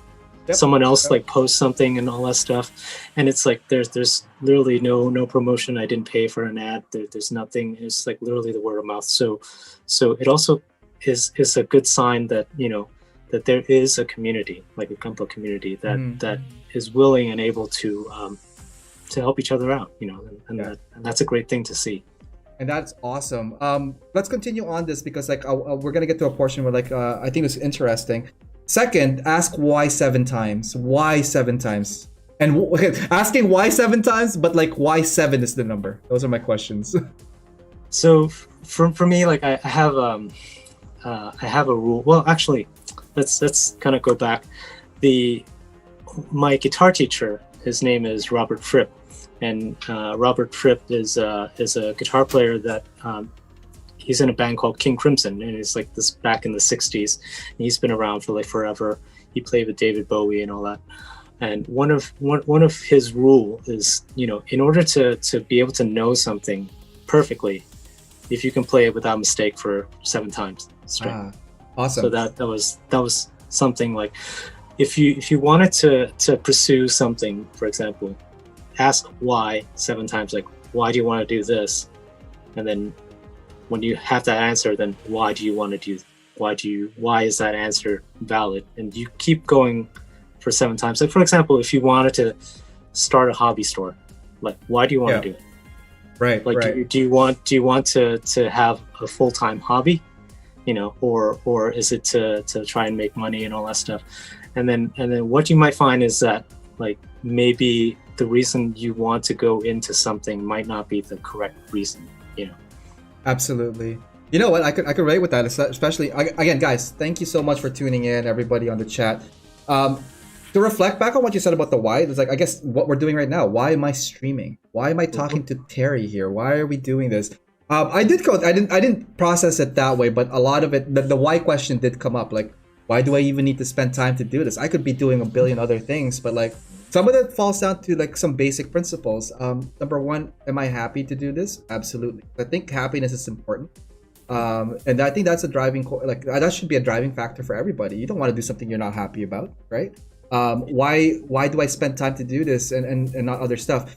Some of the answers I put together is like, number one, experience. I think gaining experience outweighs a lot of things, and it has like a higher value, especially if it's transferable experience or transferable skills that you learn from the experience, right? I did a recent presentation to my company, for example, doing my stream. I talked about Gundam for my company, which is an architectural company. So first off, I'm a big nerd now at the office, more so than usual. Second of that, but like they got the whole idea. It's like, guys, how come our presentations don't look like what Ariel is doing, right? Like, and then a lot of people, I got so many feedbacks from that. And then why did I do it? Because I'm not here to impress people. I'm doing it because I want to do it, because I want to experience things, learn things. At the same time, though, and things I will never forget, it's like I want people who are joining me in this journey is joining me in this journey. I'm not just gonna put you in the backseat. Like, even if you are on the audience section, if you are in the box with me, we're talking about stuff. Anybody that I have common contact with that's part of this journey, I'm so thankful for. So why do I do this? Because I get to meet people. I get to talk about people. I get to talk about their experience because their story is amazing. Terry, your story so far has been amazing. Like, your upbringing from like, architecture to doing this right now, even from your music background to what you're doing now, it all just makes sense. Like that's the story. So why don't we continue on this one? Third point. Do you want any more for the 7Y, or do you want to continue to the third one? No, let's continue to the third one. Yeah. Okay, so the third one, find your process. It takes exactly 7 times. It takes 20 hours to learn something new. Building muscle memory, learning it correctly the first time. Terry, tell me about these points. What are we looking at? So if you're like serious about creating something, that is available to the public, you also want to make sure that you can get your process down. Like being able to repeat it over and over again, and assuming that it's something that you love. It's going to be, it's going to be a process that you're going to have to keep doing over and over and over. Now, the reason why I have that little graphic there is what they call muscle memory. It's basically like in the neurons in the brain and all that stuff, the nerve endings. Whenever you do, or when you're trying to learn a task, there's a membrane that builds over your nerves, where it's called myelin, and it's basically like when it stores information so that you can repeat it over and over again, and that's what people tend to call like muscle memory. Like, if you do something, like if you play music, for example, like you play it once, you learn it, and then you can play it over and over again without having a lot of trouble. Now, the the idea is that another quote that Robert Fripp had given to me was like, you should practice 4 hours a day, however long that 4 hours may be. Mm-hmm. Basically, like what he's trying to say is like, you want to give your full attention to what you're trying to learn, so that you can actually build that muscle memory correctly the first time around. And for me, it's it takes a lot longer to actually unlearn a bad habit than to actually learn a new one. So for example, if you're trying to learn how to draw, like for me, like I'm trying to learn how to draw, I'm trying to learn how to draw well. It takes 20 hours, exactly 20 hours to actually do it. Mm-hmm. However long that 20 hours may be. I might be sitting at my desk for 8 hours, but like the really concentrated hour was like maybe like 40 minutes here, an hour there, and all that stuff, but in total that experience was like 20 hours. So for me, if someone were to ask like, oh, how long does it take to draw like that? 20 hours. However long that There you go. be. That was the question earlier on. So we answered that question. That's a ding right there. 20 hours. I mean, that's like not obviously a straight run. You're going to just pass out after 14. But like 20 hours total is a pretty decent amount of time to do that. Building muscle memory, that is also true, because like the more you do stuff in repetition becomes habit, then it becomes tradition, right? Mm-hmm. Awesome. And finding your own process, not everyone would do something the same way. For example, like you might see someone do something on YouTube, and it's like, oh, why can't I do that? Because that is a process that they have perfected. Mm-hmm. But for you, in order for you to find your own process, is basically to be able to repeat that task perfectly 7 times. And when you do that, that is your process. And that might not be the same as someone else's process, for example. Speaking of process, Terry, the next couple of slides here are your process. And do you want to get to that? Let's do that. It echoes to what you're saying here. So Terry sent over his process. And can you walk us through some of these next couple of slides here? Mm-hmm. So like every drawing I do, I start with like a very loose sketch, like basically like what I had shown, is basically holding the pencil like this and then just kind of draw. So like the first sketch here is like really rough and just trying to get the basic shape. And then the next step, I basically use like a trace paper to kind of lay over that, and then use a pencil to kind of refine some of the details, starting to figure out like where the details are, like where do I put the pistons, for example, But and then if you go to the next slide. 1 second. Mm-hmm. Okay. 1, 2. There we go. Sorry, like my mouse totally just like went all over the place. We're at the second one, more refined lines here. We're at number 3. So like the next one is like I actually do the next layer of line work with pen on vellum. And the interesting part is when I first posted about my my drawing process, there was a comment on a USA Gundam Store page where someone was like, "Oh man, he's taking way too many steps." But the thing was like, what? That's a real comment? Yeah, that was a real comment. Wow. Okay. And the thing was like, yeah, maybe it's true, but that is for some people, they might be able to draw perfectly the first time. For me, it's all about refining. Like if I were to stop at the pencil stage and then just do that, just make a final line work with that, I probably wouldn't be happy about it, because there are still some parts that needs to be adjusted, so being able to like do another layer with ink, pen and all that stuff is being able to, for me to refine a little bit further. And then the final line work is then like drawn on a watercolor paper, basically. So it's like, different medium, but the reason why watercolor paper, why I use watercolor paper is that when you scan it and you convert it into a vector drawing, it has that nice tactile feeling to it, like has a paper feel to it, without necessarily being on a paper. Actually, I just want to go back before we get to the next slide here. To echo on that, that's actually a practice that I do as well. I do layers and layers and layers for traditional art before I even got to the digital, but it also translates well with digital if you're using Photoshop, Procreate, whatever. There's those layers, right? And we're going to talk about that system in a bit. But traditional line art, like when I was doing comics or like when I was doing illustration myself, yeah, on my sketchbook would be like the first loose whatever idea just to get the gesture down, just get the blocking down. I do what I do as a trick. I draw backwards on my sketchbook, because then at the other side, it's like you could just trace directly on top of it and it just goes layers, layers, layers. Whereas if you start on the beginning when you're drawing, by the time you get to the next page, it's mirrored. So it's like there's many ways to do it. I like that you used tracing paper, vellum, and watercolor, and all of them are like almost semi-transparent if you have a specific tool, which is called a light box. I remember this. We were talking about this, and as you saw me showing the photo, I wish I could include it. But light box would be required if you are one of those traditional artists that are into line art and overlaying and laying layers when you're working as a workflow. How big is your light box, by the way, Terry? It was pretty massive. It's 11 by 14. So nice. my scanner can only do like letter size artwork. So my light box or light pad is actually a 11 by 14. Dude, I have an 11 by 17 scanner that I'm not using. Let's talk after the show. I think you would put it to more better use than I am, but I'm just saying, yeah. Open offers to everybody, guys. 11 by 17 scanner, 8.3. Awesome. And so let's go to the coloring. Yeah, I was gonna say the coloring part looks really good. So now you're starting with the layer 01 basic color blocking.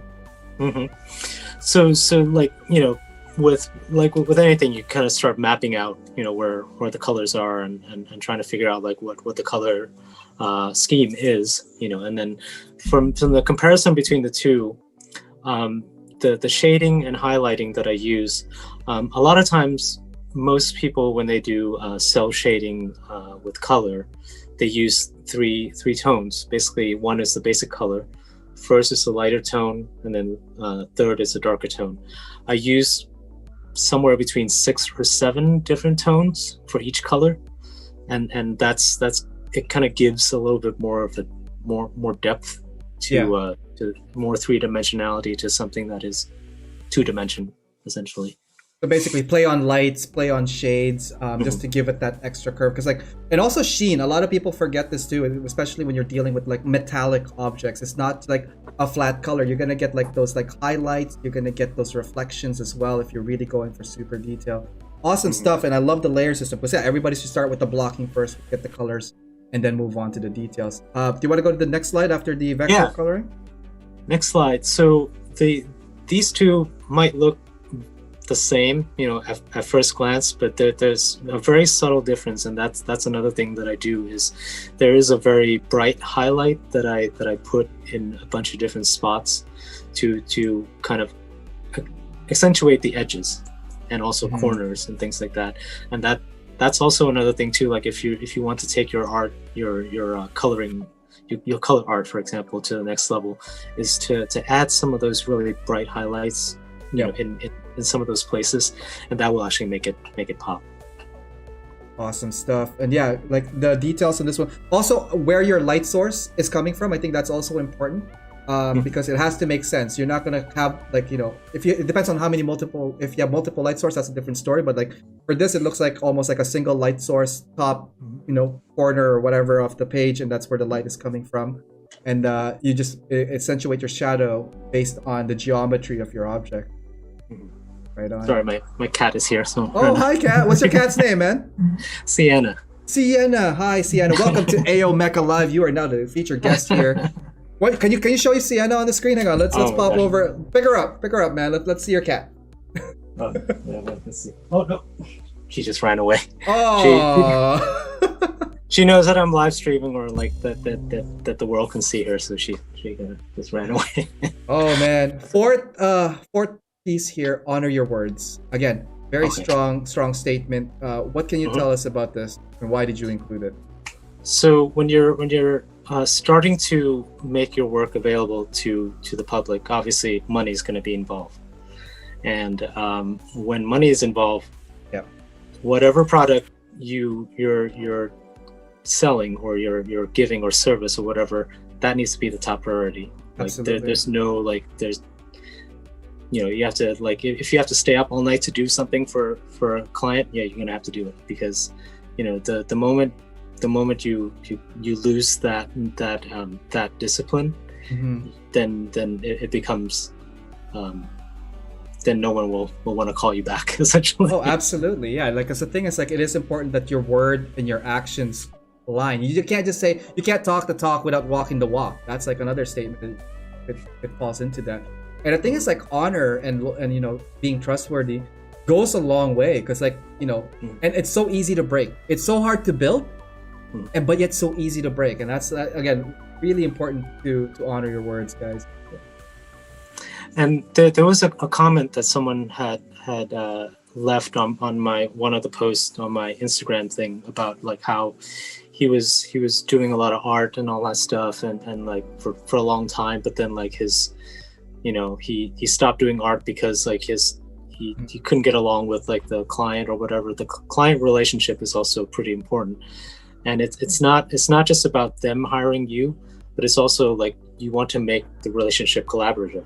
Absolutely. Like, we want to have, like, some sort of back and forth. Like, for example, like, me and Adam, we talk a lot about, like, what we can do to make certain things better, and he listens to my idea and I listen to his ideas and things like that. It's a two-way street. Yes. It's not just like, oh, here's some money, why don't you make something for me, you know, that kind of thing. But it's like, we're talking about it, and it's if it's something that you love to do, you know, that you also want to be able to show your client that you love to do that, and you want to make your client to be able to love that process as well. Absolutely. Now, speaking of Adam and social media and all that stuff, the next couple of items here that we're going to be talking about is also important when you're growing your business. Okay, so far up to now, we're still talking about, like, how to make money by your hobby, by using your hobby. So the first part here, Terry just showed you, just to summarize, get good. that's the message there. But get good in a way that benefits everybody and not just yourself, because it's all about the community as well, because they're your target audience. You're building your social presence, your social networking, and also your product at the same time. So you're hitting, in a way, if possible, two birds with one stone, or multiple birds with one stone. Before we get to that, though, I do have a question here at Twitch. This is from Ranny. What can Terry advise to someone who sucks at drawing but would like to sketch out my custom designs before implementing to my whip?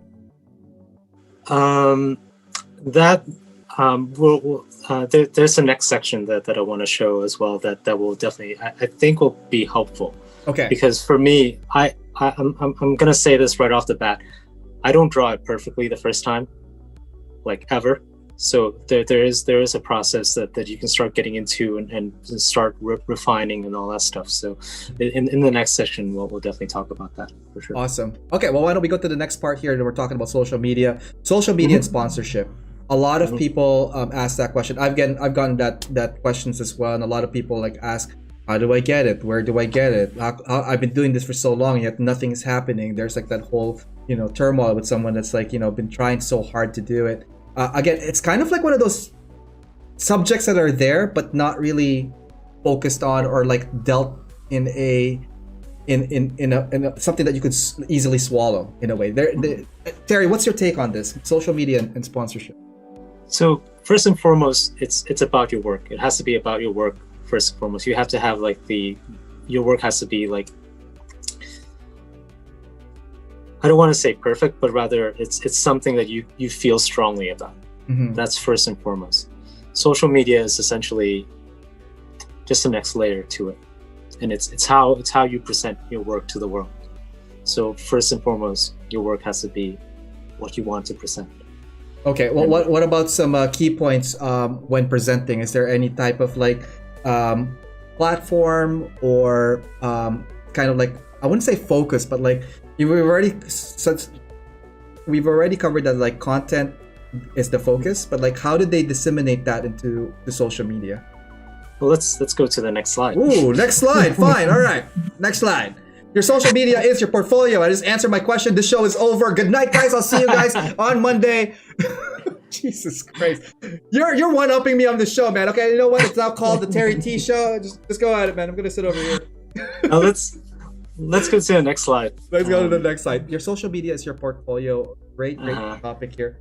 Ooh. And then the next one. You see. There's a photographer. You guys probably know him, like, on YouTube. His name is Peter McKinnon. Yep. And he mentioned something a while back about like how to boost your social media presence, and one of the ways that he does is basically tailor his Instagram feed in a way that is thematic, and there's a progression to it. And I'm gonna preface this by saying that Peter McKinnon's stuff is basically on one end of the spectrum, like the extreme end of the spectrum, because on the image on the far left, he has like a series of photographs that are sort of like in a warmer tone. I get to zoom in now, guys. So we're zooming in. We're zooming in on these things. Okay, so the far left, this is the one with the warmer tone, you know. So he has like a set of when you scroll through his Instagram, there's a set of photos that are like in the warmer tone kind of, and then if you go to the image next to it, it's like you can see that it's like a cooler tone. So like in a certain month, there's like, you know, maybe there's a theme going on or something like that, and then he switches it up, you know, to a different theme, different color, you know. So when you're kind of scrolling through his Instagram feed, it's like very pleasing to look at, just like going up and down and stuff like that. I love the faded one. So the last piece here on the third row, like the a third lot row, of yeah, he's another photographer that I came across, and he takes mostly foggy and nighttime photos, and that's like his theme. So imagine like trying to wait for that day when it's foggy and things like that to go out and actually take photos and stuff. So there is a theme that he has where all of his work is mostly that type of look. Yeah. And if you go to the next slide, yes. I was just gonna say consistency is key. You don't have to kill yourself. Don't post for the sake of posting. And I'm a big advocate that like your content should at least be consistent with your theme and have some thought into it. Because I've seen a lot of content creators and posts on social media that's like for the sake of posting. And what I also get and when I hear comments like, oh, how come no one's liking my stuff or like stuff? Well, maybe that is the issue. Let's look at your stuff.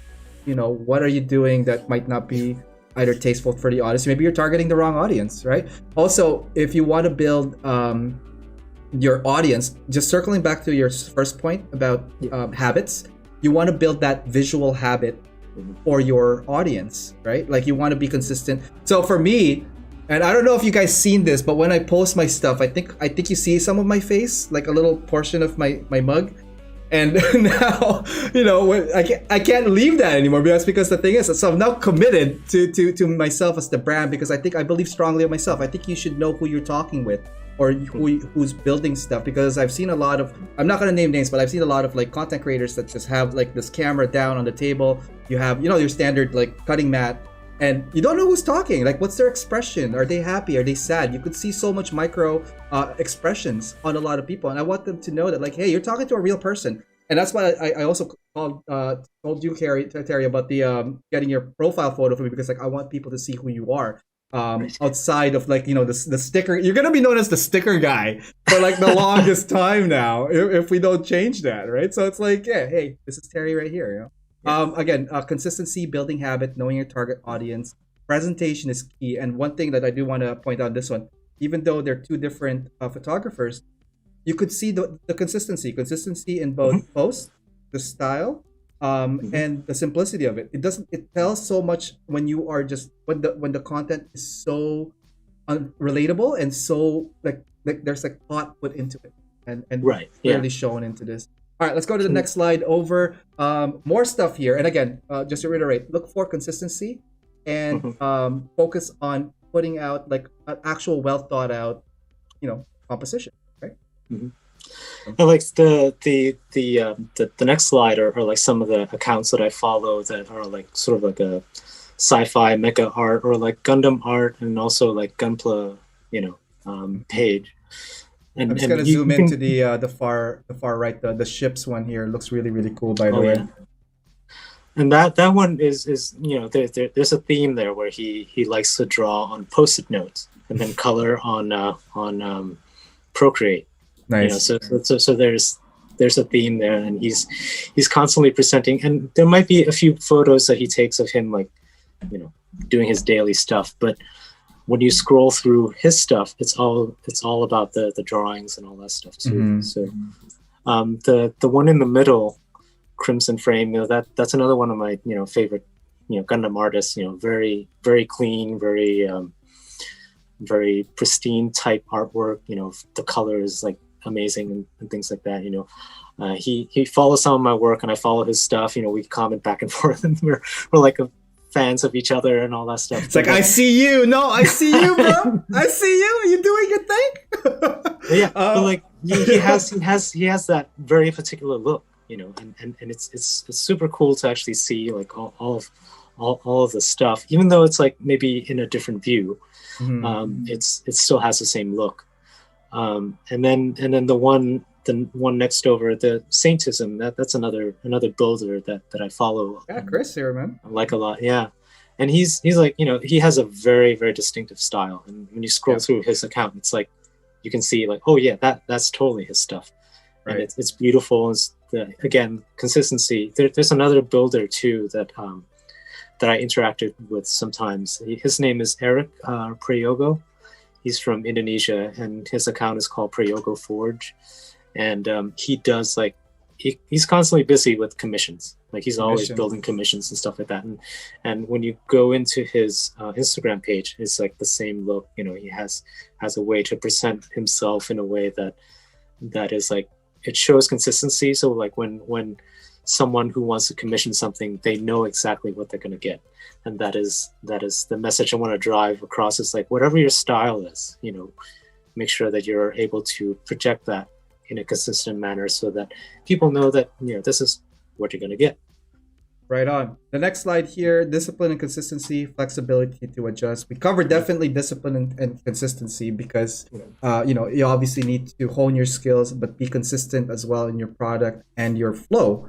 Very important. Flexibility to adjust. Very interesting on that. What's your take on these statements here, man?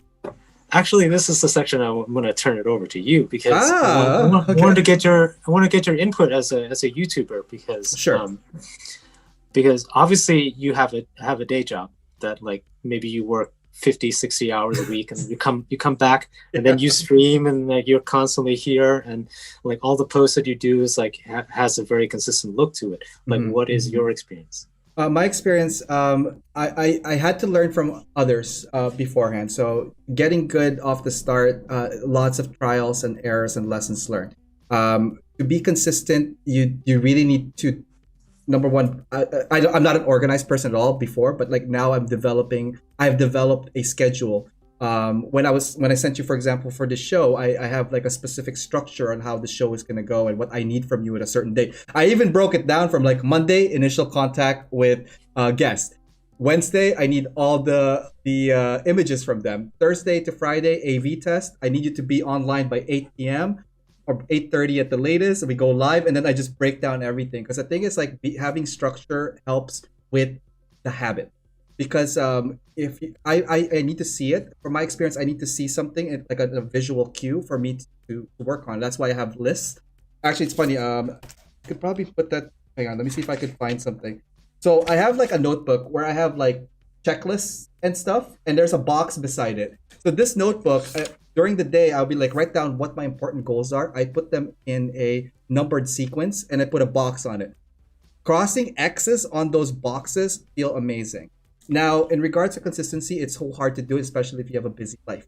Consistency for me, I have actually a video about that and how to post and how to grow your social media on my YouTube coffee break session. But some key pointers for that is like your target audience, and I talked about it earlier on about knowing your target audience. Terry, you know that your target audience when you started your Gundam stickers is going to be the fan base, the Gundam, the mecha, the artist. And I you get that. For me, as an artist as well, like I see it and I like it. Consistency is very, very hard because it takes a while. It takes a long time to get into it, especially if you're not into the habit of producing something at a regular basis. Tips would be like from posting. I post one in the morning and one at nighttime. That's because I want to capture the two audiences are like this time zone and then the Asia time zone, for example. Our 6 p.m. here is 6 a.m. there. So I post around between 6 and 9.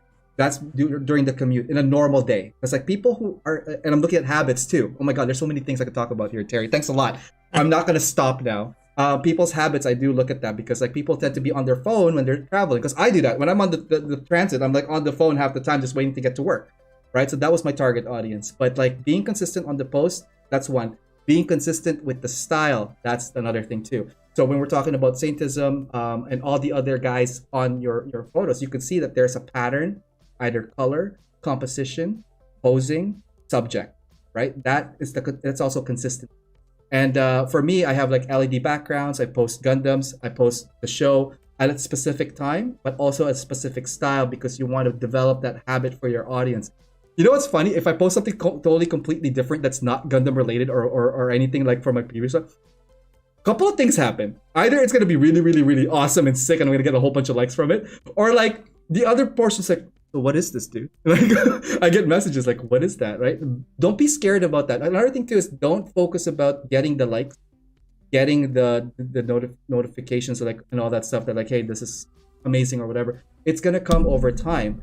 Focus on your content. Be consistent with your content, develop it, but change it up eventually. Like you want to see evolution, consistent evolution. That's another subject on its own. You could grow and still be consistent, right? Yeah, flexibility to adjust. That's the point to like the flexibility to adjust. Like you have your own style, but also like you're starting to see like what your audience is reacting to, so you're able to adjust to that and all that stuff. So yeah, exactly. And like today, it's supposed to be a feature builder show, but no, we are actually here. It's a special presentation. So again, evolve, adjust, but like the thing is like it's all part of the same consistency, right? Like this is still an AO Mecha show. It's still an awesome guest, and it's still the awesome people. Shout out to everybody on the live stream chat, by the way, right? We gotta say hi to these guys.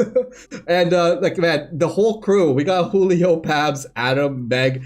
They're just man. I want to be drinking tonight too, man. Like I want to be in the audience. That's half of me right there. Yeah, the funny thing too is like I actually met Julio through the sticker trading and all that stuff, so I started following his stuff, through that. So yeah, like all this group of people and things like that, you definitely start to meet and build community and all that. So absolutely, yeah. And every one of them have been so amazing. Like there's no one here that I would say that like I don't want to meet because like they are to each their own craft is amazing, their own POV, but their own personality is awesome. And you guys rock. Why don't we continue on, Carrie? What's the next one here? Don't look for followers. Let followers come to you. Didn't I say that as well as part of my little rant? Let's talk about that. Don't look for followers. Let the followers come to you. Come find you. This is actually something that it's a little bit tricky because I actually don't know what is the correct answer. Mm-hmm. So it's just something for discussion.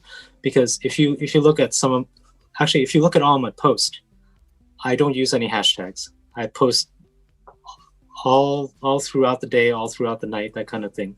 Right. And I wasn't as more as concerned about that, but also like I also don't look at the follower count, in a way that some people start to analyze those types of data. Right. And I don't know how people find me. That's number one. maybe it's through through word of mouth or something like that, or people might have saw something, but I highly doubt that people had actually have, like when you do a search, for example, on Instagram, you do like a suggested feed. I don't know if like some of my posts are actually making into that, but somehow people are finding it, and right. it could be through stickers or whatever. But the nice thing about it is that like when people click like or engage or comment about my stuff, I know that it's a genuine thing because they actually came to you to actually interact with you. So then I interact, with them and all that stuff. And that's another thing. Like you also touched on like, when to post and using hashtags and stuff like that. Maybe you can tell what your experience is about that. My experiences for followers, it's twofold.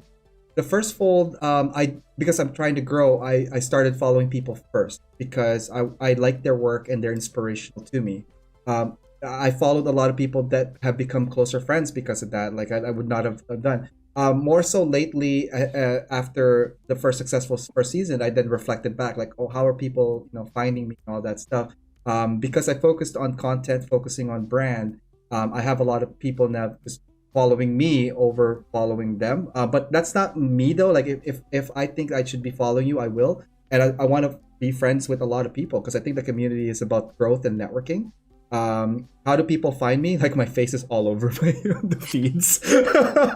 I love networking. As part of an administrator for a community, I do have a somewhat of a responsibility to make sure that the community is growing, engaged. But I also use that practice for like making sure that our community is networked with all the other communities because like I think being siloed in a hobby like community is kind of wrong. So Side Six is open and we follow a lot of other people and a lot of other communities, and they follow back. Do I? How do I? I don't look for followers. I don't look for followers, but I will drop like my content to where I think people might be interested in checking it out. And it's usually our mecha communities, our Gundam communities, and I do target specific audience because if I'm doing any promo for like I will do run ads if it's like a promo event. If it's a giveaway or something, I'll probably run like a 3-day promo ad because I think that helps just to give a spread of work. There are a lot of practices out there that I find people do, like with the giveaways, tag 2 friends for like more engagement and visibility. I think those are some really good tactics, but just don't overdo it. I don't want my account to be known as the giveaway central freebie spot. It's not that at all. It's just my little way of saying thank you to the community for like supporting it. And if you think there's people who would be interested in follow back. Yeah, like you, it's kind of like word of mouth as well in a way that like, hey, I think AO is doing a show tonight, and then build that relationship with them. That's why I love interacting with people on the show, right? And people like you guys. So yeah, I think there's no right or wrong answer on this one. Right. Yeah. The correct statement though, it's not a bad mantra. Like don't look for followers, let them find you, because that means your work is speaking for you. And I think that like from my perspective, your perspective, our relative work should be strong enough to attract the right audience. If that makes sense. That's my take on it. Yeah, and like I also don't want people to get discouraged when they don't get the recognition. Like when they don't get the followers, or when they don't get the the likes, the shout out, the quotes. Because it doesn't mean that your work is less. It might just be that you might have to adjust your work a little bit to target whoever you want to target, like to attract whoever you want to attract in certain genre and all that stuff. So. And I don't know, totally not segueing too much, but like I did watch a few YouTube videos as well of people that I think have been successful in their thing, and they do like the whole tutorial like how to get followers, how to get that.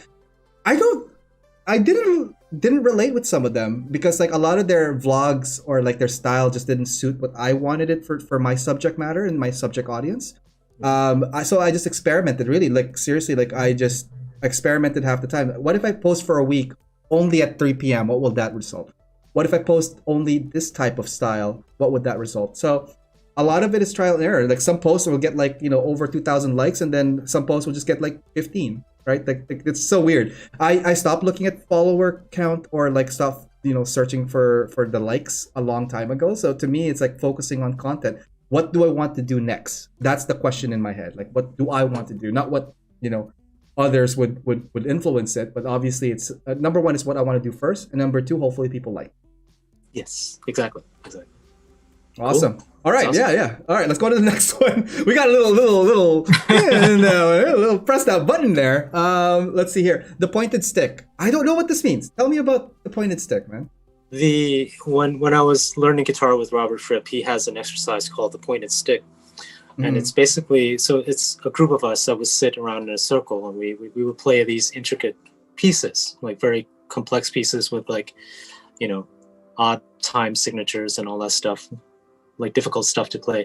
And he would walk around with a drumstick and then just like kind of randomly poking at people. Really? Yeah, wow. just to kind of throw you off, but like you have to be there and you have to be present and you have to, but it's also something that he also suggests that it's also a blessing in disguise as well, where like, okay, someone just poked you. Oh crap! Now I'm awake. Okay, now I'm even more attentive to what I'm doing, and Yep. in relationship to this hobby is like basically you're putting your stuff out there, and obviously you're gonna get criticism. Yes, on the And criticism. that is something. Yeah. So how you take criticism, how do you give criticism? That 2 and 2. And recently, the reason why I put this up in the presentation, because there's something happened recently where someone had gave me a criticism, but which I completely agree with the person. I was like, oh yeah, I could totally improve on that thing. But the way they presented it to me, it was as if like if I were to, walk into a restaurant and saw a woman sitting there, I was like, you shouldn't be eating that. You look fat. Oh my god! Yeah, like you don't That's want like, to that's not criticism. Maybe, that's just like insulting, really. Yeah, I mean, like maybe it's true. Yeah, of course, I everyone should be eating better and all that stuff. Yeah. But like maybe there is a different way to give criticism. Even if your idea is valid, sometimes when you give it, it's not. It won't be received as well, essentially. And so how you give it and then how you receive it. Absolutely. Like I think constructive criticism is helpful regardless if it's like you're gonna get hit hard first, even if they say it's good or not, because as an artist you're also like the worst person to criticize your own work, because you're always finding that little things that like you want to improve on, or like but like getting it from others as well, like it takes a while to like digest, but like see it from different POV, because I think understanding your audience point of view would only make you better, or at least will give you pointers of how to course correct yourself, to broaden your audience reach, and that is totally true. I have my different form of pointed stick, I guess, but a lot of it is through peers. Your peers are my pointed stick. Like they just come to you like, Ariel, I can't hear you, or like, hey, your background music is like freaking all your songs. Why don't you throw in some of mine and kind of stuff, right? No, good points on that, because I think you could only learn from any type of criticism, but it's just up to you to how to take it. So practice a little bit of like some consideration. But if the person's being a total dick to you, then you don't have to take that. You know what I mean? Terry here has been bad mouthing me all night long, like behind the scenes, like, Ariel, are we going here? When are we gonna go, man? So in my particular situation, I have 3 people that I go to. One who is an expert, one who is a level right above me, just a little bit above me, and then another one who is completely unfamiliar with the subject. So the person who is an expert, like, okay, they have, for you, like in your view, they are an expert. Okay, I want to know how they are able to get there. Right. Then the next person is who is the person like just right above you, because then like, then what is the next step that you can do to get over that hump?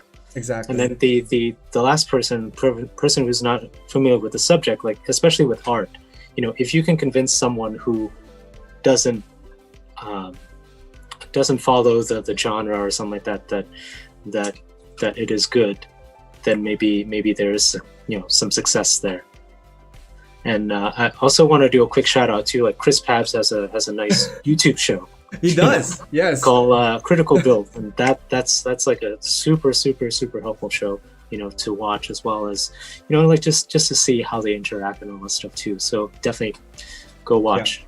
Actually, like they just finished Critical Build earlier on today, streaming at 8 p.m. here Eastern. Guys, like that is also true, because like if you like, I love the tiers that you have, the pro level, your almost level, and the one below. I couldn't word it that way, but like, yeah, I do that as well, because like I know this guy doesn't look at my art all the time, or like my builds at the time. So hey, what do you think of this color scheme? Like, do you like it, for someone who doesn't like it? And in the pro level, I do ask like some people, for example, people that I follow, like Simon Lamb, Ryan Lau, or like people that are like doing this like I wouldn't say really well in an expert level, and get feedbacks from it. So yeah, no, completely, again, good points on the criticism. Do you want to continue on to the next slide? Yeah, let's do it. Yeah. Okay, cool. All boats lift high tide. Ooh. You're So getting like all this... metaphor on me, by the way. Like all this shows is all metaphor. Okay, what do we got here, man? So like the saying is like high tide lifts all boats. Yeah, of course it does. Because like if it's the high, yeah. So it's like it doesn't really mean much, but like maybe all the boats, when they're together, maybe there's a way to when people come together, we can lift each other up. Absolutely. And especially in an art world, where like art is actually not a competition, even in an art competition. And that's the thing with, okay, circling back on that one, local competitions. That's where I met most of my friends in the genre. Andrew, for example, Simon Lamb, some of the local guys here in Toronto that are watching, shout out to you guys. And we would not have like really met unless we met in person into these like events, because it's like, number one, it's a very niche community genre, like Gundam and Mecha and Plamo. And number two, you're right about lifting others, because without like, networking, it's also almost impossible to just stand alone. No man's an island really in this type of community. The guys that are on the chat right now, like every one of them, I follow their streams when I can, and obviously support them if they need shout outs or if they need some extra hand and all that stuff. I'm all about that as well, because what you give out, people, you also give back. You're also going to receive back, and that's all. I mean, you're not expecting it, but it's such a surprise when you do. So. Exactly. And the next slide is like a photo that kind of sums up that. Oh, dude! Now I'm hungry. What the hell, man? Like, we're looking at food now. In Bangkok, there's a river that runs through the middle of the city, and then in that river there are like a bunch of people that are selling stuff on boats. And basically, you just go over to the edge, and then you order something. Now the problem is not every boat can just come directly to you. Right. So like a lot of times people would kind of couple up or like maybe triple up, the boat, so that hey, I want that fried banana in that photo. Can you ask the person to pass it over to me? Yeah. And then maybe in that process they're like, oh, you know what? I actually kind of want noodles as well. Yeah, I'll take that noodles. Wow. So it's like it's people helping each other in a way, That is awesome. And that is such an awesome metaphor as well. And for those of you guys that are listening, guys, people helping people is still an awesome thing to do. So be kind to one another, help one another, because you never know, man. Like if you need help, these guys will come at you as well. Yeah. Awesome. And I again circling back to Tim, like I learned a lot from him, and he's kind of helping me elevating my stuff, so it's my drawings as well, so it's always a back and forth for sure. Awesome. Next slide. Yeah, That's the next slide. Draw to build to draw. Why drawing can make you a better builder. Okay, drawing can help understand geometry, process, and details. Take it away, Terry. What do we got here? So this is kind of going back into like how I started to draw the Gremory, Gundam, in order to like understand the geometry and stuff. And it's also going back to the earlier question about like, well, I don't draw that well. How do I get to a point where I can draw better? So if you go over to the next slide. Yep. You can think of drawing as building, So I basically have two sections. One is of the drawing, and the other one is of the scratch building process from a magazine. Nice. Where, yeah. So like with the drawing, you start with the perspective, kind of figure out like the cubes, where how the perspective is going to look and all that stuff. And then same thing with like scratch building, where you're figuring out the plan and the size of like how big you want something to be. In this case, it's a Saku head. Nice. So the next slide over. Yep, you're on it. Then you start with profile, like with the in any geometry, you can always break it down to its simplest form. For example, the Zaku is basically a dome with like a little snout in front. So you start drawing like the profile of it, but you draw it in perspective. So basically you kind of line that up with the square that you had drawn previously. Right. And this is again same thing with the scratch building process, where you're pretty much extruding it in a three-dimensional way. Nice. Exactly. And then the next slide over. Yep. Then you start extrapolating that profile into a shape. So a saku head, again, it's like this round dome object with a rectangular thing in front of it. And then you similarly with building the head. So the next slide over. 1 second, and you're good. Yep. And then from there, you can start to carve out the shapes of the head, like the feature of it. Like for example, the saku head has like a vent of a snout, that kind of thing, or like the band where the eye goes and all that stuff. And I have two drawings, one of the saku and one of the goof. With the goof, the only difference is that the eye actually, the band actually comes into like a point. A point, yeah. It's a little bit more aggressive. Yeah, exactly. So again, like all these processes, basically using trace paper, layering one on top of the other. Each layer, you're just refining the drawing a little bit and a little bit and a little bit.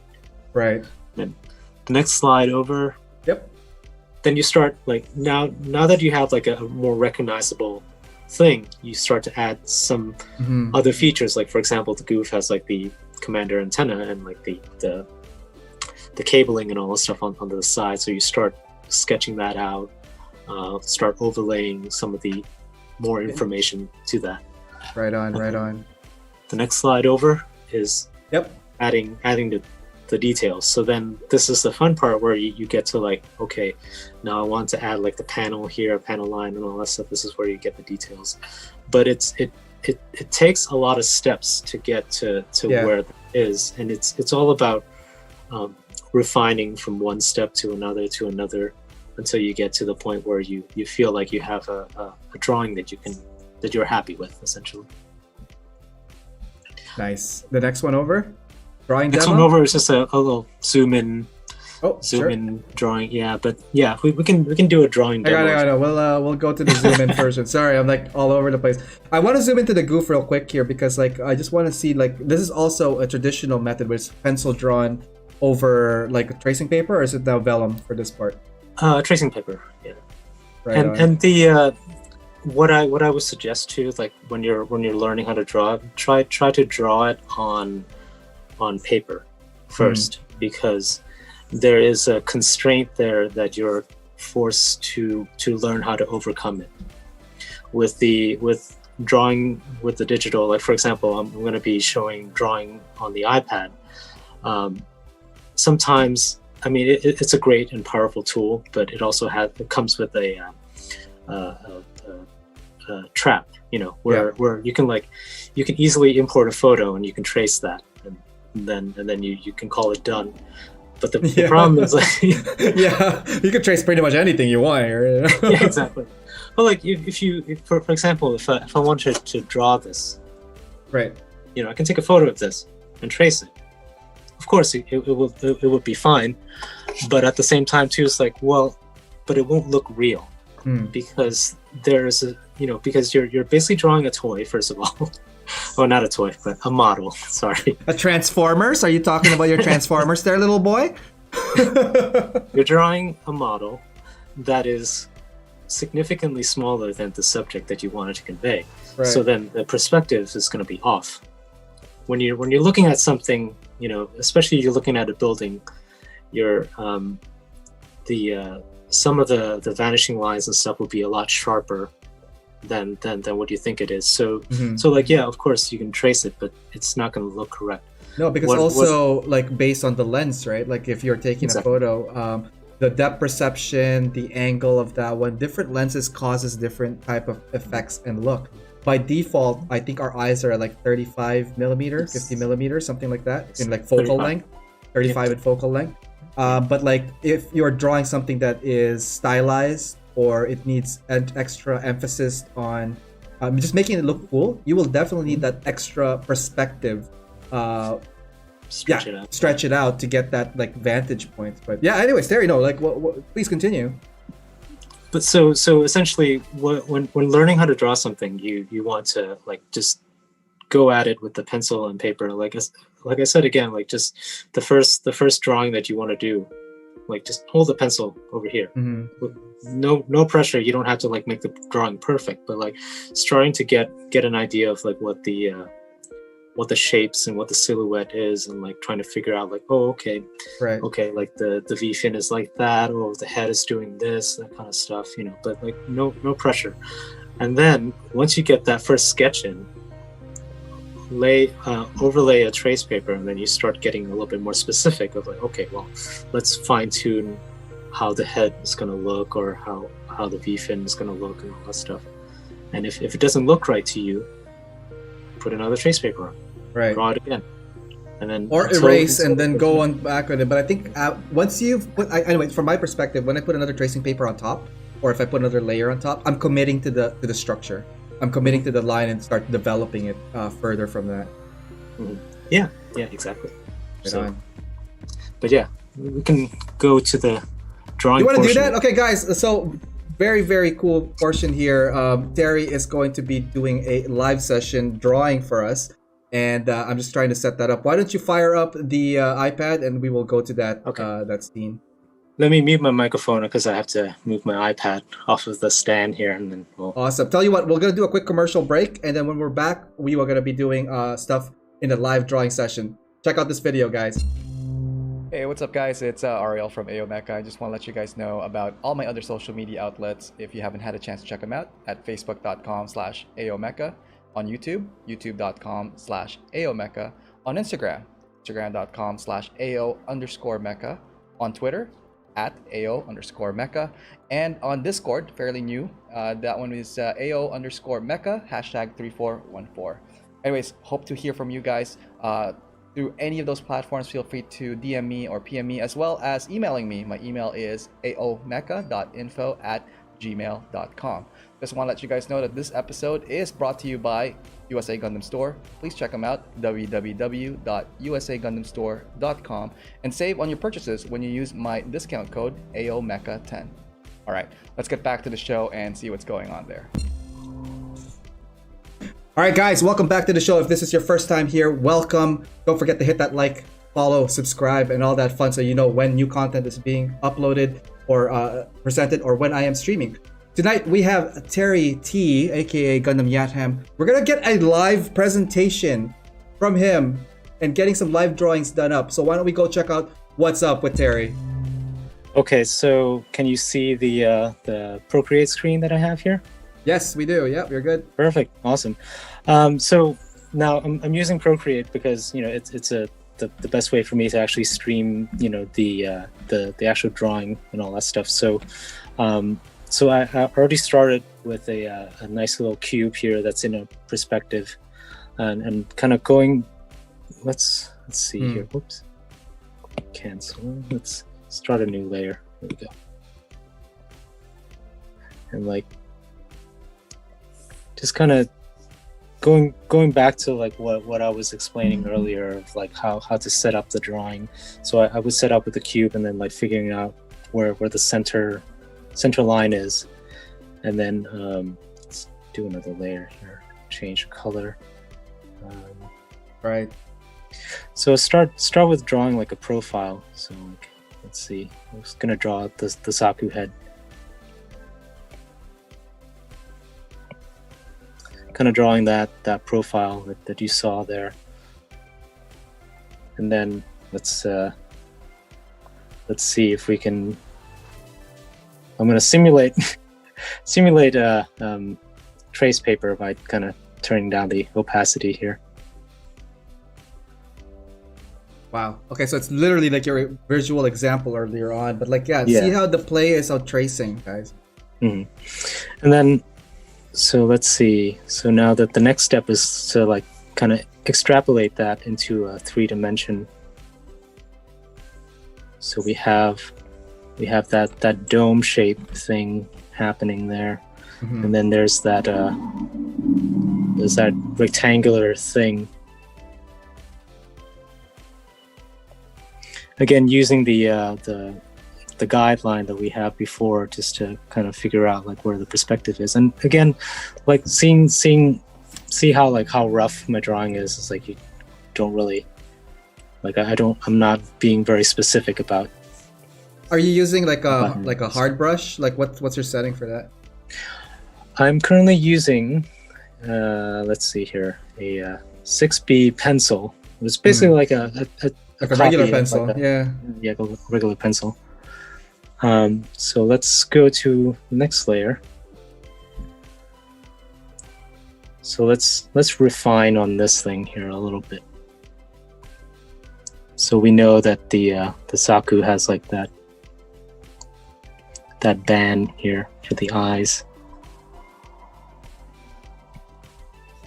And then he has that head thing happening here. And of course the snout.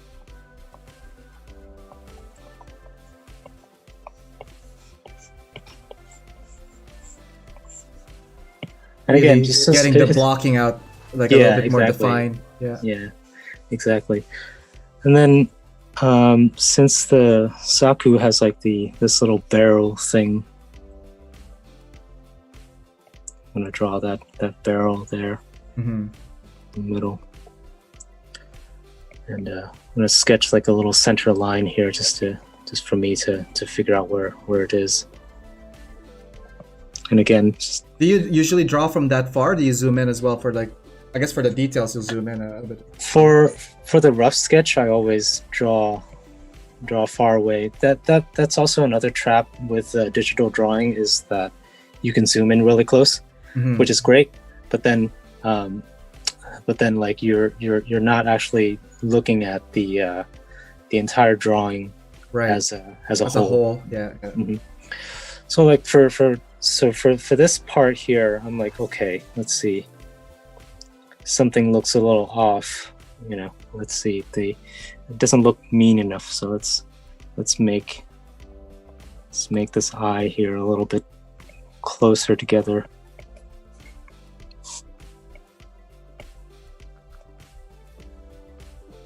Kind of like that. Maybe making his forehead a little bit, making his head a little bit elongated. Nice. This looks pretty good. So kind of following that shape, cleaning up that, so the barrel looks like that. Getting that snout again. And then like from here we can actually start drawing like a little cable thing happening here. Yeah, I'm not quite sure how that looks yet, so I'm just gonna draw that. And then there's another one going in the back. And then another important thing too is to remember that different parts should connect to something. Like for example, this cable is kind of going to the back here, and it's like, what does it connect to? There's an empty space back here. Right. So let's draw like a little box back here. And those are where people access it from. That's why you get your decals. It all makes sense, right? So for example, the caution sign, do not step, warning. I mean, it will make sense because like you don't want people to step on the thrusters or like the very thin part of the wing or something, right? Exactly. And caution hot. Yeah, this thing might be like 1 billion degrees of like power coming out of it. Exactly. Yeah. So now, yeah, you kind of getting like the basic shape of that. Maybe you can start blocking out where the cabling is happening here. Now, with the cable, with the segmented cable thing, is that's another. I think that's another tutorial altogether. But for now, I'm just gonna do it quickly and just. So when is the sticker dropping, man? When is this particular sticker dropping? Yeah, when is this sticker dropping? Actually, you still have that photo from the intro video, because I want a nice live close-up of that one after this. Of course. All right, so let's then do another layer. Now that we have like something a little bit more, actually I'm gonna turn off a few things here.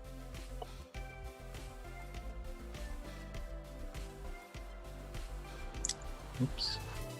Let's do. Now I'm sharpening up my pencil a little bit, getting like this is when I'm actually start drawing in a finer detail with like a sharper pencil or like a harder pencil. Like then you're starting to be a little bit more specific about where things are. So let's say so the mono eye is probably on a track of some sort, so that's why I'm drawing this line here. Wow. And it's get the outline as well. Like, do you thin out your pen as well, or are you still keeping the same setting from? Yep, it's the pen is already thinned out. So now I'm getting like more specific.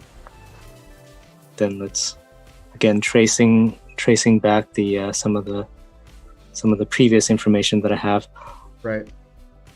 And that's another thing too. That's the same principle that we do for drafting, guys. So before computers were around, manual drafting is the same procedure. Everybody is like in a layer system where they put down the grids first, and then the outline, and then they go on top of it over and over until we get the final drawings as well. So I think this back is very in my day. Back in my day, let me tell you guys. Actually, you know what's funny? Like we were talking about this. My father is an architect. Hi, Dad. Hi, Mom, as well. If you guys are watching.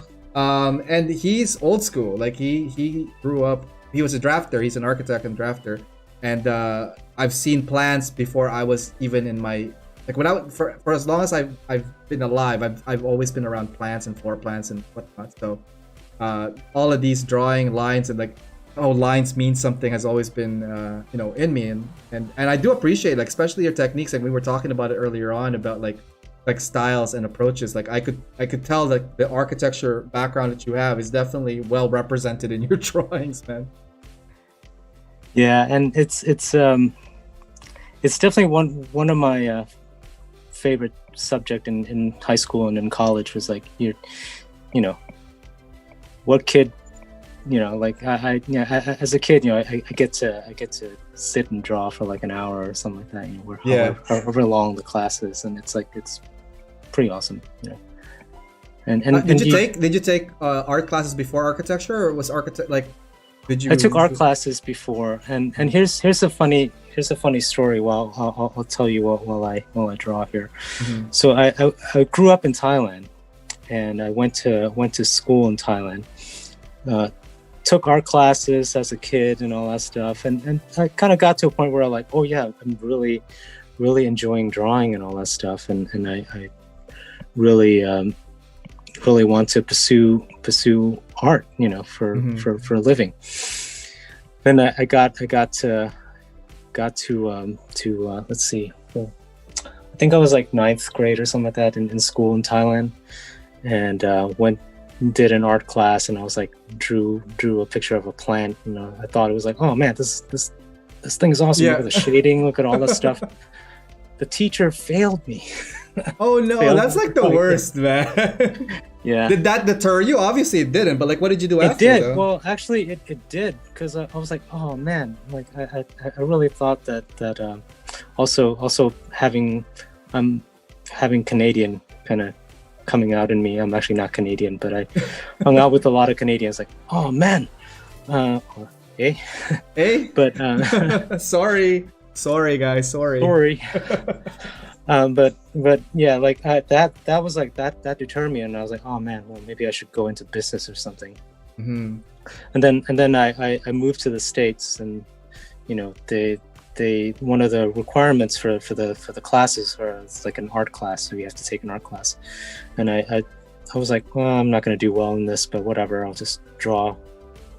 And the teacher was very supportive, right. And I actually really enjoyed art again, and it's all because I have like this really supportive teacher that was able to like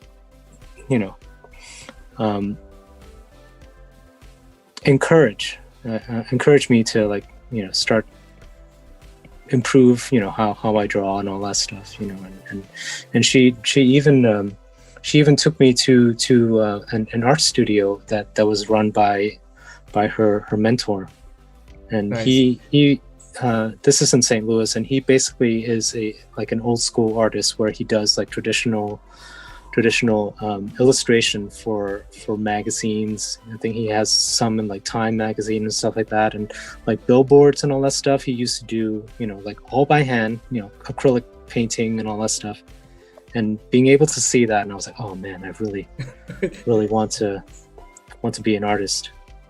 But I also have a competing interest in music as well, so that was But it's all the same thing, like what we were talking about earlier, where like some of the skills and things like that can be transferred.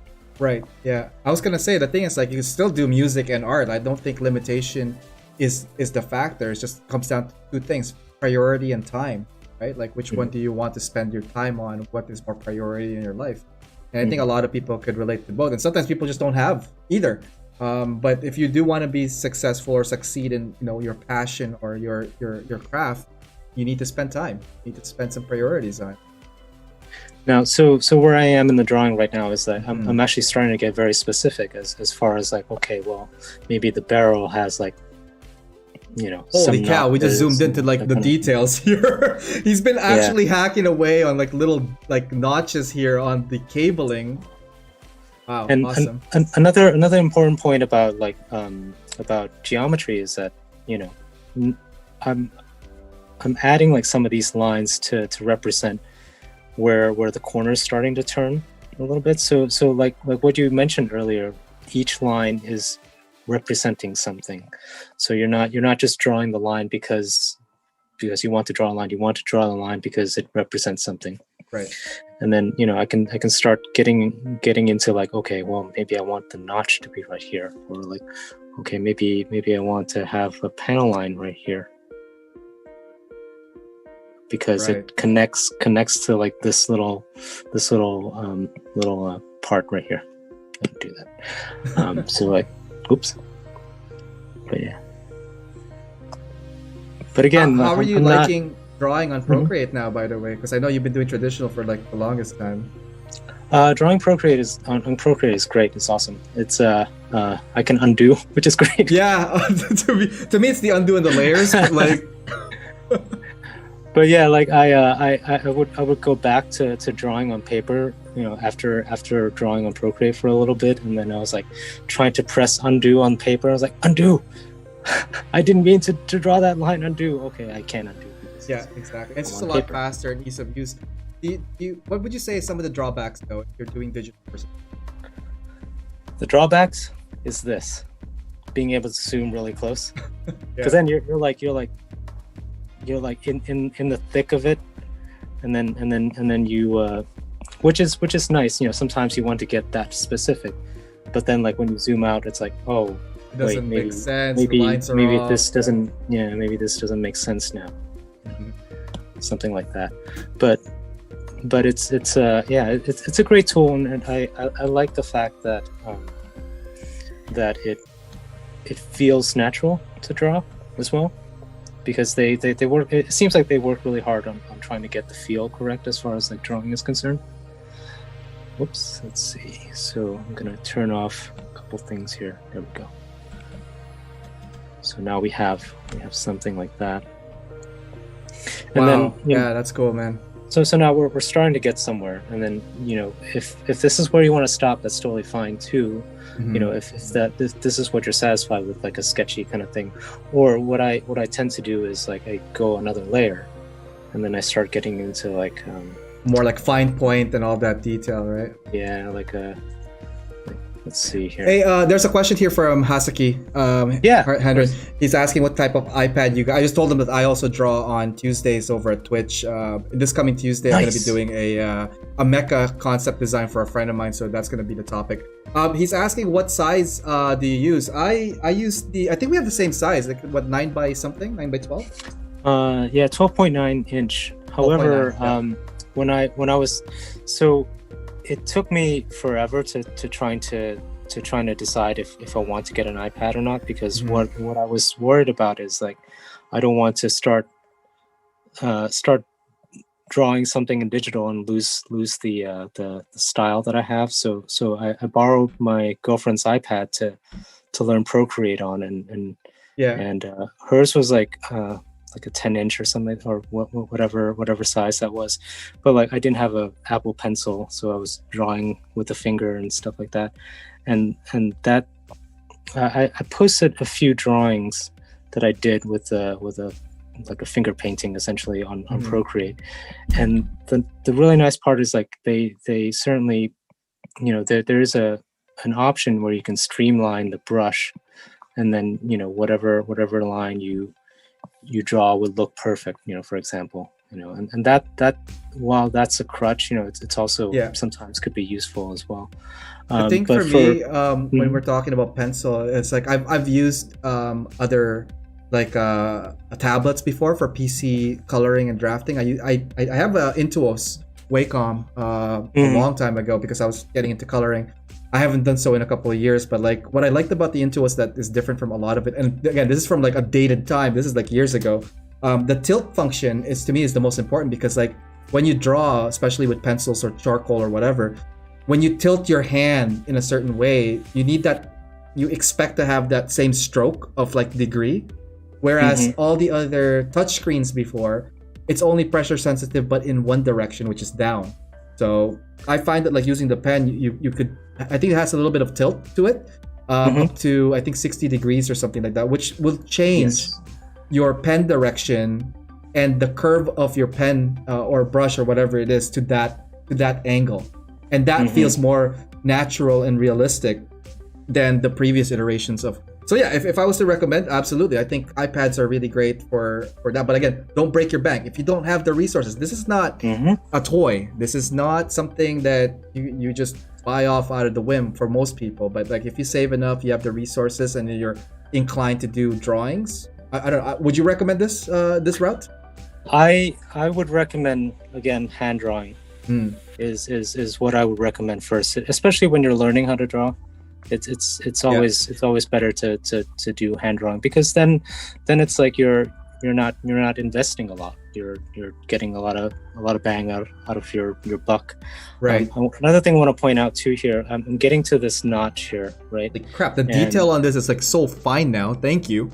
Yeah. So I'm getting to this notch, and like, you know, you kind of have to think too, like how is this actually look in real life, because this helmet here is probably like a really thick metal, so then you want to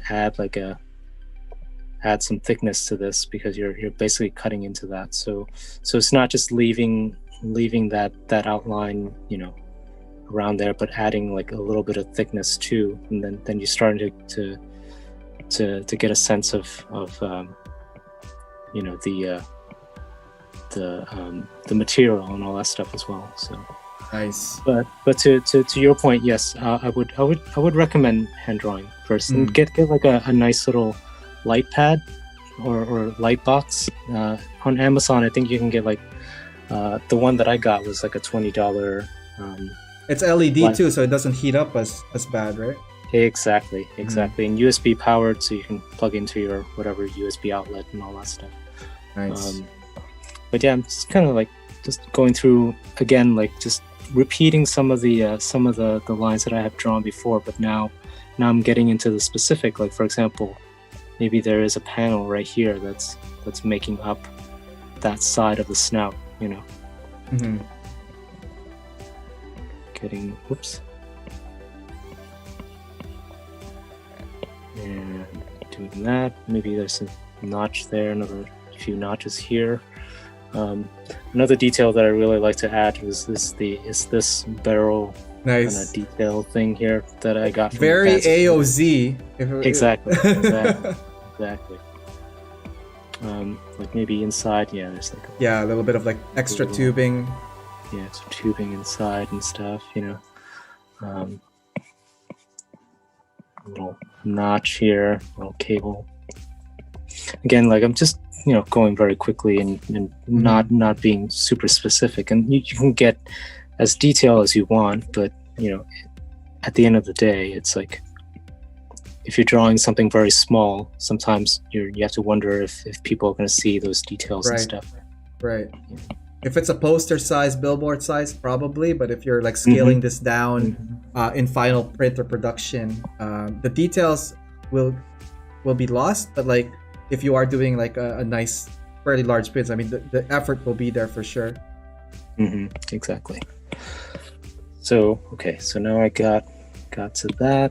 Let's turn that off. Okay, so now I zoom out. I was like, okay, well, we have a drawing, but there's still something missing, right? What is missing is an outline. To make your drawing really pop, you definitely want to add like a thicker outline. And my philosophy behind it is that this is also like in drafting school as well, like whichever edge that is exposed to air, like for example this edge here, there's nothing behind it, like only air is behind it, then yes, you draw that, and then you make that thicker. Like for example that one, there's an air behind that one, there's an empty space behind this one. So this is what's called outlining, guys, if you guys are wondering. Now you can also do one on here, because technically it's protruding out from the eye, right? And it's there's an empty space back there. Also, you can also make an argument that there's an empty space back here as well. Right on. Yeah, and let's see here. So you kind of start going around the whole thing. I'm like, okay, there's some space back here. Very good point on if it's open behind, or if it's like further away from the next panel, that an outline would work. Also, it gives that visual silhouette, guys. Like your eyes would start looking into it, start processing it, and then it triggers that intrigue button in your head. It's like, okay, well, here's the circle. What's inside the circle, right? And it starts giving your eyes like that flow to where it could lead to. So I mean that's towards the details. And then now you can start to get a little specific too. Like for example, in the snout, since this section is protruding, this edge here is technically exposed to air. This edge is also, there's air behind that. Right. And then you start getting in there, and then you can go back. So you go back to the previous layer here. Go back with a finer pen. Then you start adding like some finer details, like maybe the panel line is doubling up a little bit, just to give it a little definition. Or like this little thing here, maybe I can make that a notch, so like adding a little depth. And that's detailing right there, guys. Awesome stuff. And then there's a notch here, there's a notch here. There's also some notches here, since like, maybe they need to remove that panel somehow, Let's continue this line over. Let's maybe like add like a little section there, a little decal, warning, caution, do not open, hatch. Another mecha decal from Tim Harkins. Oh, I wish I had that like buy. I don't know if you caught the thing yesterday, but like buy mecha decals. Oh man, that made me laugh so much. I was telling Tex after that, like her face when that thing like popped yesterday, priceless. Thank you, thank you for that. Oh man. Yeah, Tim's decals are like the best. If you put like a magnifying glass on it, it's like you can read every single word, every single letter on it. It's just so fine, and the interesting part. This is another day of discussion where you can start talking about scale of things, because what his decal does is that it truly gives a sense of scale to something, because like for example a typical decal from, I don't know, let's say from Bandai, they might not be as high res, so like you would get like just a smudge, like for example a smudge of decal there, and it's like a little dot, it's that's like, it. What is that, and so, but with Tim's decal, what it would look like is like, if you have like a little nice little square here, and there's literally words then you can do that, and then once you zoom out, it's like, oh, okay, now you get a sense of scale, like, oh, maybe this thing is a lot bigger than it is, that kind of stuff. Exactly. And its scaling is important even with drawings, because then you get that visual sense, right? Like visual representation of how massive these mobile suits are. There you go. Oh, architectural drawing right here. Human for scale. I think that is the correct scale. I don't know, but it's close enough. It's close enough. Yeah, close enough.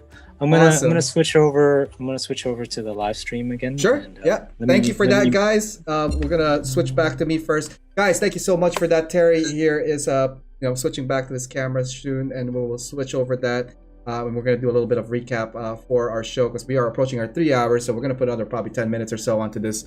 Thank you so much for joining us here. Let's see. Is Terry back? Terry, you're back. Let's go back here. There he is. Terry, welcome back. All right, there we go. Dude, awesome presentation on that. Wow. First off, like how fast you got that in. I think you clocked in at about 40 minutes of drawing from start of outline to outline completion. Really, really fast on that one. So what are some of the stuff that are going into your head when you're doing these live builds, or like when you were drawing?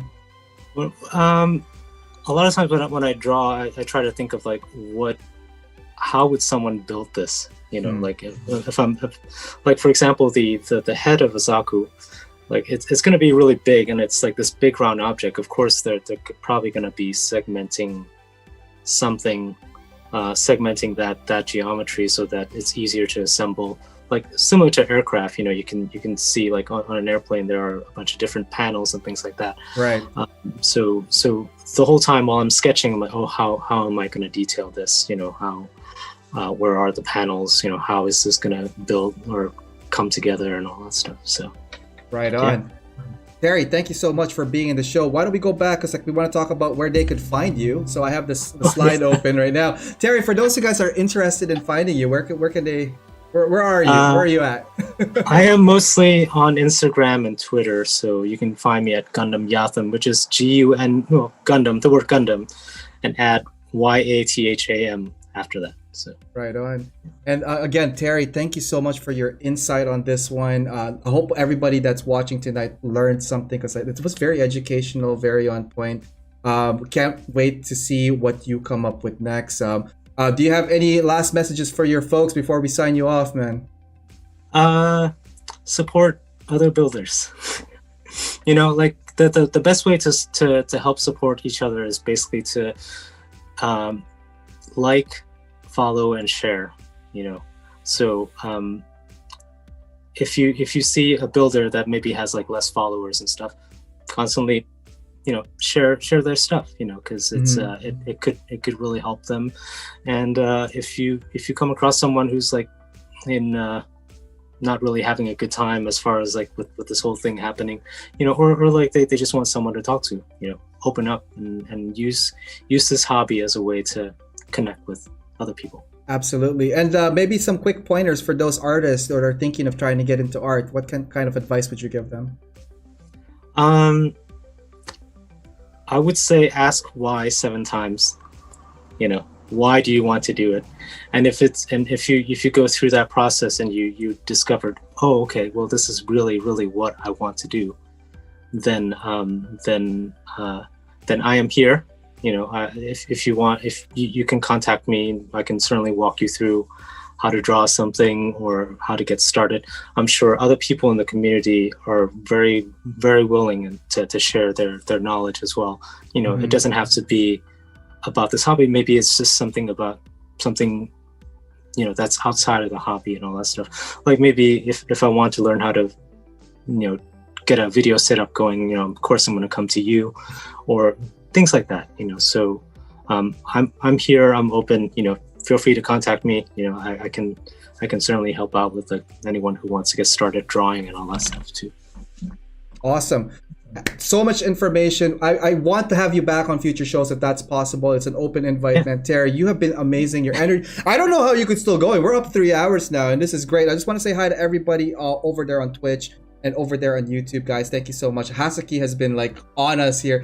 Furious. We got Bro Builder about to head out. Cheers, man. We had like pretty much a good chunk of crew. We had Mecha Painter. We had Adam. We had Maddie here. Neon Wave. I'm just going back and saying hi to as many people as I can here. Greg, Julio, Pabs. I guess we have to say hi to Pabs before his ego burst or some shit like that.